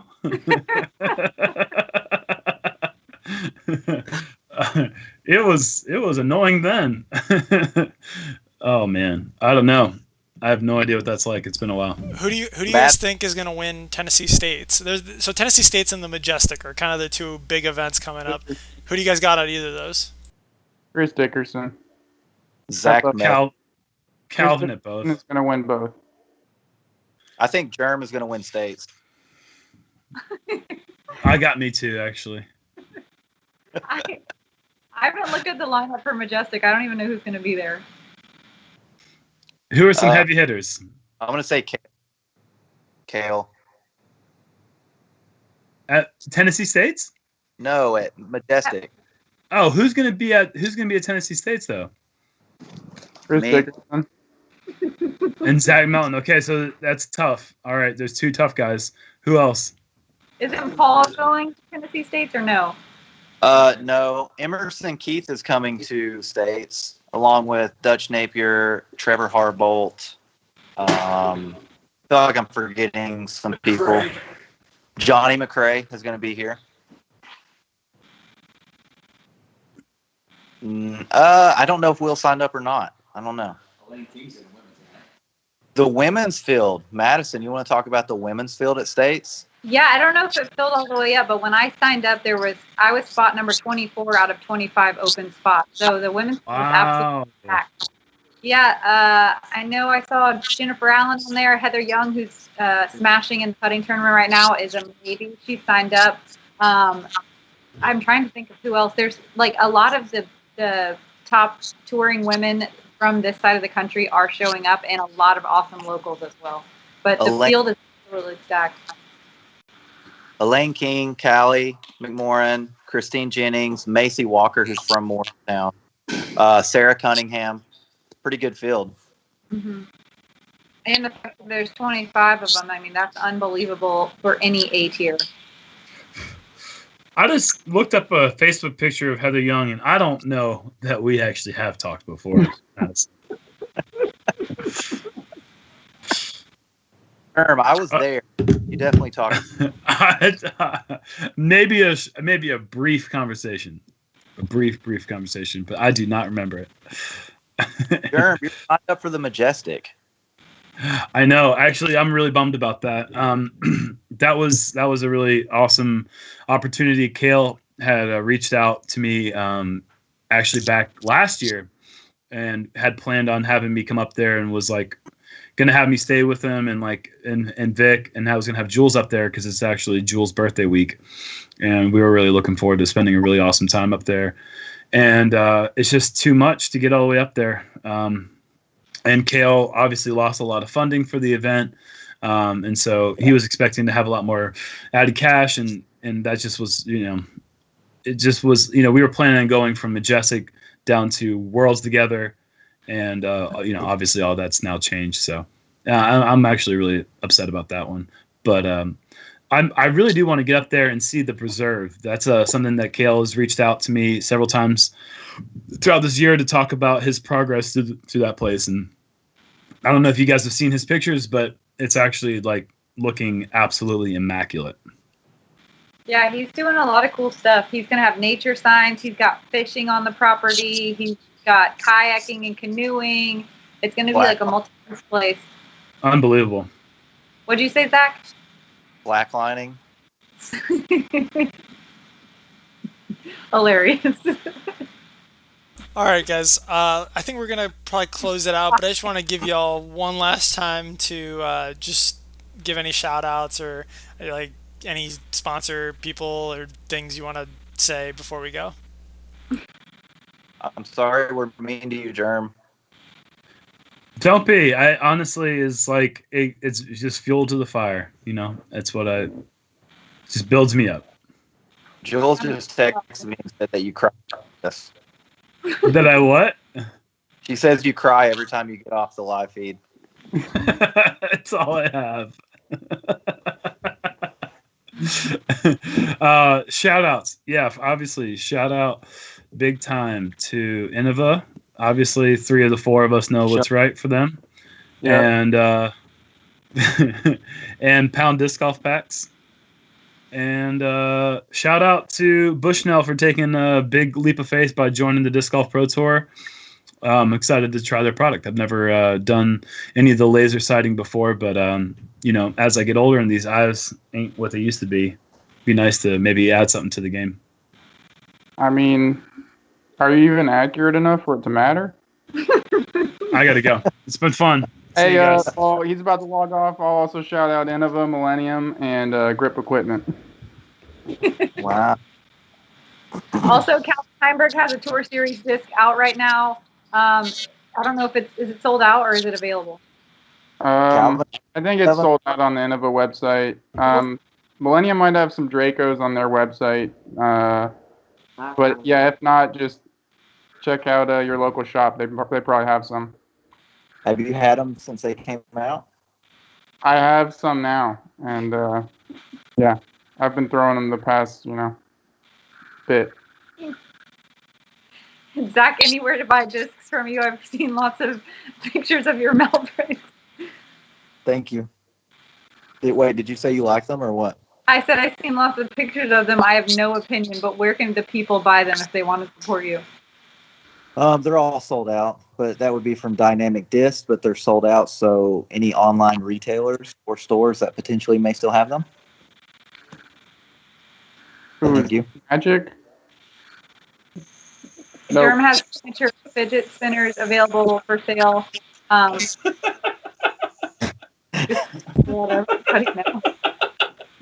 You guys forgot about fidget spinners, didn't you? These things are still around, baby. Open up your drawers; they're still in there. I feel like the fidget spinner mini was like a real missed opportunity by the disc golf community. That It wasn't. I made one. Oh, you did? Yeah, me and Dickie Brewer. These guys know Dickie Brewer. We made one. It's actually dope. It's in my bag. Me and Dickie Brewer. Yeah, Dickie Brewer actually made it. Jerm just owns it. Yeah. Okay, the actual carving, yes, but there was a lot of talking back and forth where I designed it. Okay. I heard Dickie. Oh. Does that mean that anyone that you talk to, you made something with? Because that means a lot of people you made stuff with. He's never coming back. Yeah. I feel like that was a great way to wrap the show up with Jerm leaving. Although it'd probably be a lot more fun now. Mahmoud, anything else that we need to cover?